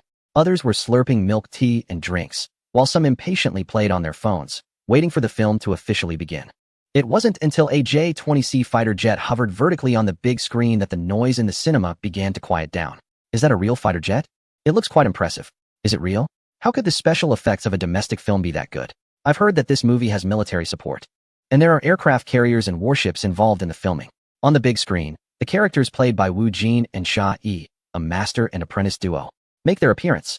As the comedic elements of the film, Xia Yi's character, Master Zhang Peng, who speaks fluent northeastern dialect, brings a lot of humor, successfully guiding the audience to the first climax of the movie. When the space elevator, set at an astonishing height of 90,000 kilometers above the ground, appears on the screen, the audience can't help but widen their eyes. As the elevator cabin shoots into the sky, the viewer's perspectives follow the cabin's rapid ascent. Accompanied by stirring music, the cinema is filled with exclamations of amazement. The general audience is not professional film critics. They only know that the visual effects are incredibly realistic, as if the cabin is actually operating on a real space elevator. Lu Lang smiles slightly, realizing that this is not a special effect, but actual footage. Before long, fight scenes begin to unfold inside the elevator cabin, and a swarm of rebellious drones appears near the base of the space elevator. Action scenes are common for the audience, but fighting in a weightless environment still seems quite interesting to them. On the other hand, the shock brought by the drone swarm is even more significant. Thousands of rebel drones fly towards the base of the space elevator, launching suicide attacks. Missiles, cannon fire, and anti-aircraft rapid-fire artillery rain down like curtains of fire across the movie screen. Explosions and bright flames are everywhere, creating a sci-fi battlefield filled with fire and smoke that sends the audience's adrenaline soaring. As the upper space station of the space elevator crashes down, the haunting female voices chanting create a stirring atmosphere, leaving the audience deeply moved and unable to calm down. This is so exciting. Much better than the Magic City Fortress I saw this morning. Wow, my palms are sweating. How can this group of digital enthusiasts act like terrorists? And how can they control the drones? Aren't these supposed to be military equipment? Is there a mole? The murmurs of the audience around me fill the air, and no one cares about their snacks or phones anymore. They are completely captivated by the film's plot. Jojo embodies the role of a national leader, standing firm in the face of danger, driven by responsibility. How Xiaoxi states, "We are merely informing, not seeking your consent." Exactly. Why should we listen to foreigners? This is so right on. If the Earth were to face destruction, those outsiders would definitely escape in spaceships. Taking the Earth with them? This is something we might really do. In a desperate attempt to save his daughter, Tu Hingyu uses a quantum computer-evolved AI system to prolong her life, facing public condemnation without hesitation. This truly expresses the heavy paternal love of a tech-savvy man. Tu Hingyu is a real man. If my daughter were like that in the movie, I wouldn't give up, no matter how slim the chance. Why are there cameras everywhere? It looks quite eerie. Zhang Peng exclaimed with a weary expression. Members of the aerospace flight team, aged over 50, stepped forward. Almost all the audience in the theater could no longer hold back, and Lu Lang heard the soft sobs of female viewers around him. Even the two male viewers beside him couldn't help but wipe their eyes. As these selfless astronauts manually detonated nuclear bombs on the moon, Zhang Peng took one last look at the water-blue planet that nurtured him. Earth, it still looks beautiful. The audience stared at the big screen, their hearts shaken into silence. Chapter 90. The scheduling controversy. Voting with their feet at the end of the movie. When the truth was revealed that the mastermind behind several crises, including those orchestrated by the digital faction, was the artificial intelligence Moss, a chill rose from the depths of the audience's hearts. Little Moss, in the name of saving humanity, continuously created crises within the rules set by humans, which left countless viewers feeling a deep sense of dread. Wow, I said it. As soon as Tu Hongyu uploaded his daughter's consciousness to the network, the lunar base had an incident just seconds later. Turns out it was the AI causing trouble. No wonder it said to avoid using metaphors, rhetorical questions, or hints when communicating with it. Otherwise, it wouldn't understand the true meaning behind human speech. This villain setup is quite interesting. It's much more believable than any internal human conflict. After the revelation of the Easter egg about the artificial intelligence Moss in the movie, the audience began to discuss fervently, piecing together details revealed earlier in the film, leading to new insights in their minds. Until the movie finally ended and the lights came on. The majority of the audience remained seated, still savoring the experience. At that moment, lines of acknowledgments for the filming assistants started scrolling across the big screen. Observant viewers quickly noticed something that amazed them. Did I just see that right? Besides DJI and XCMG, which are civilian and commercial machinery manufacturers, why are their military units listed?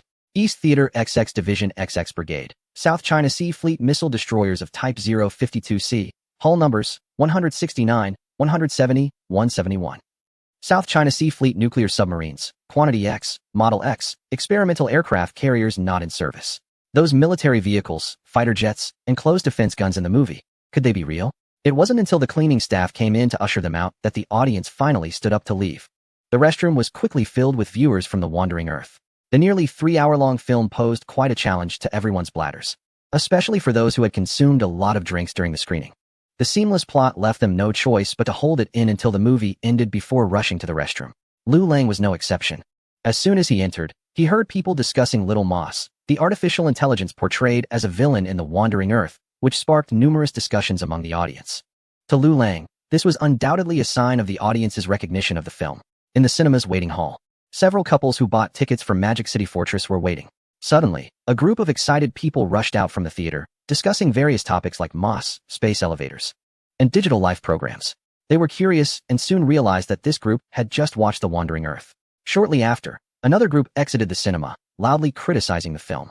What a trash movie, it made me want to vomit. Magic City Fortress has once again proven that the sci-fi genre in this country is hopeless. I told you to watch The Wandering Earth, But you insisted on watching that, Luhan. And now you're complaining. I really want to blast this batch of films. This group left grumbling, contrasting sharply with the earlier audience's excitement. The couples exchanged glances, looked at their tickets from Magic City Fortress, and fell into contemplation. Not long after Lu Lang returned home, Dong Yinling couldn't help but call to share the good news again. Previously, due to the film's duration, Magic City Fortress had more showtimes than The Wandering Earth. However, in just half a day, theaters under major cinema chains discovered that the attendance for The Wandering Earth far exceeded that of Magic City Fortress. In first-tier cities, almost every screening was sold out, while second to fourth-tier cities also had around 90% occupancy. On average, theaters nationwide achieved an occupancy rate of 80%, much higher than the 50% from Magic City Fortress. No one wants to lose money, so theaters were naturally inclined to schedule the more profitable film. As a result, major cinema chains urgently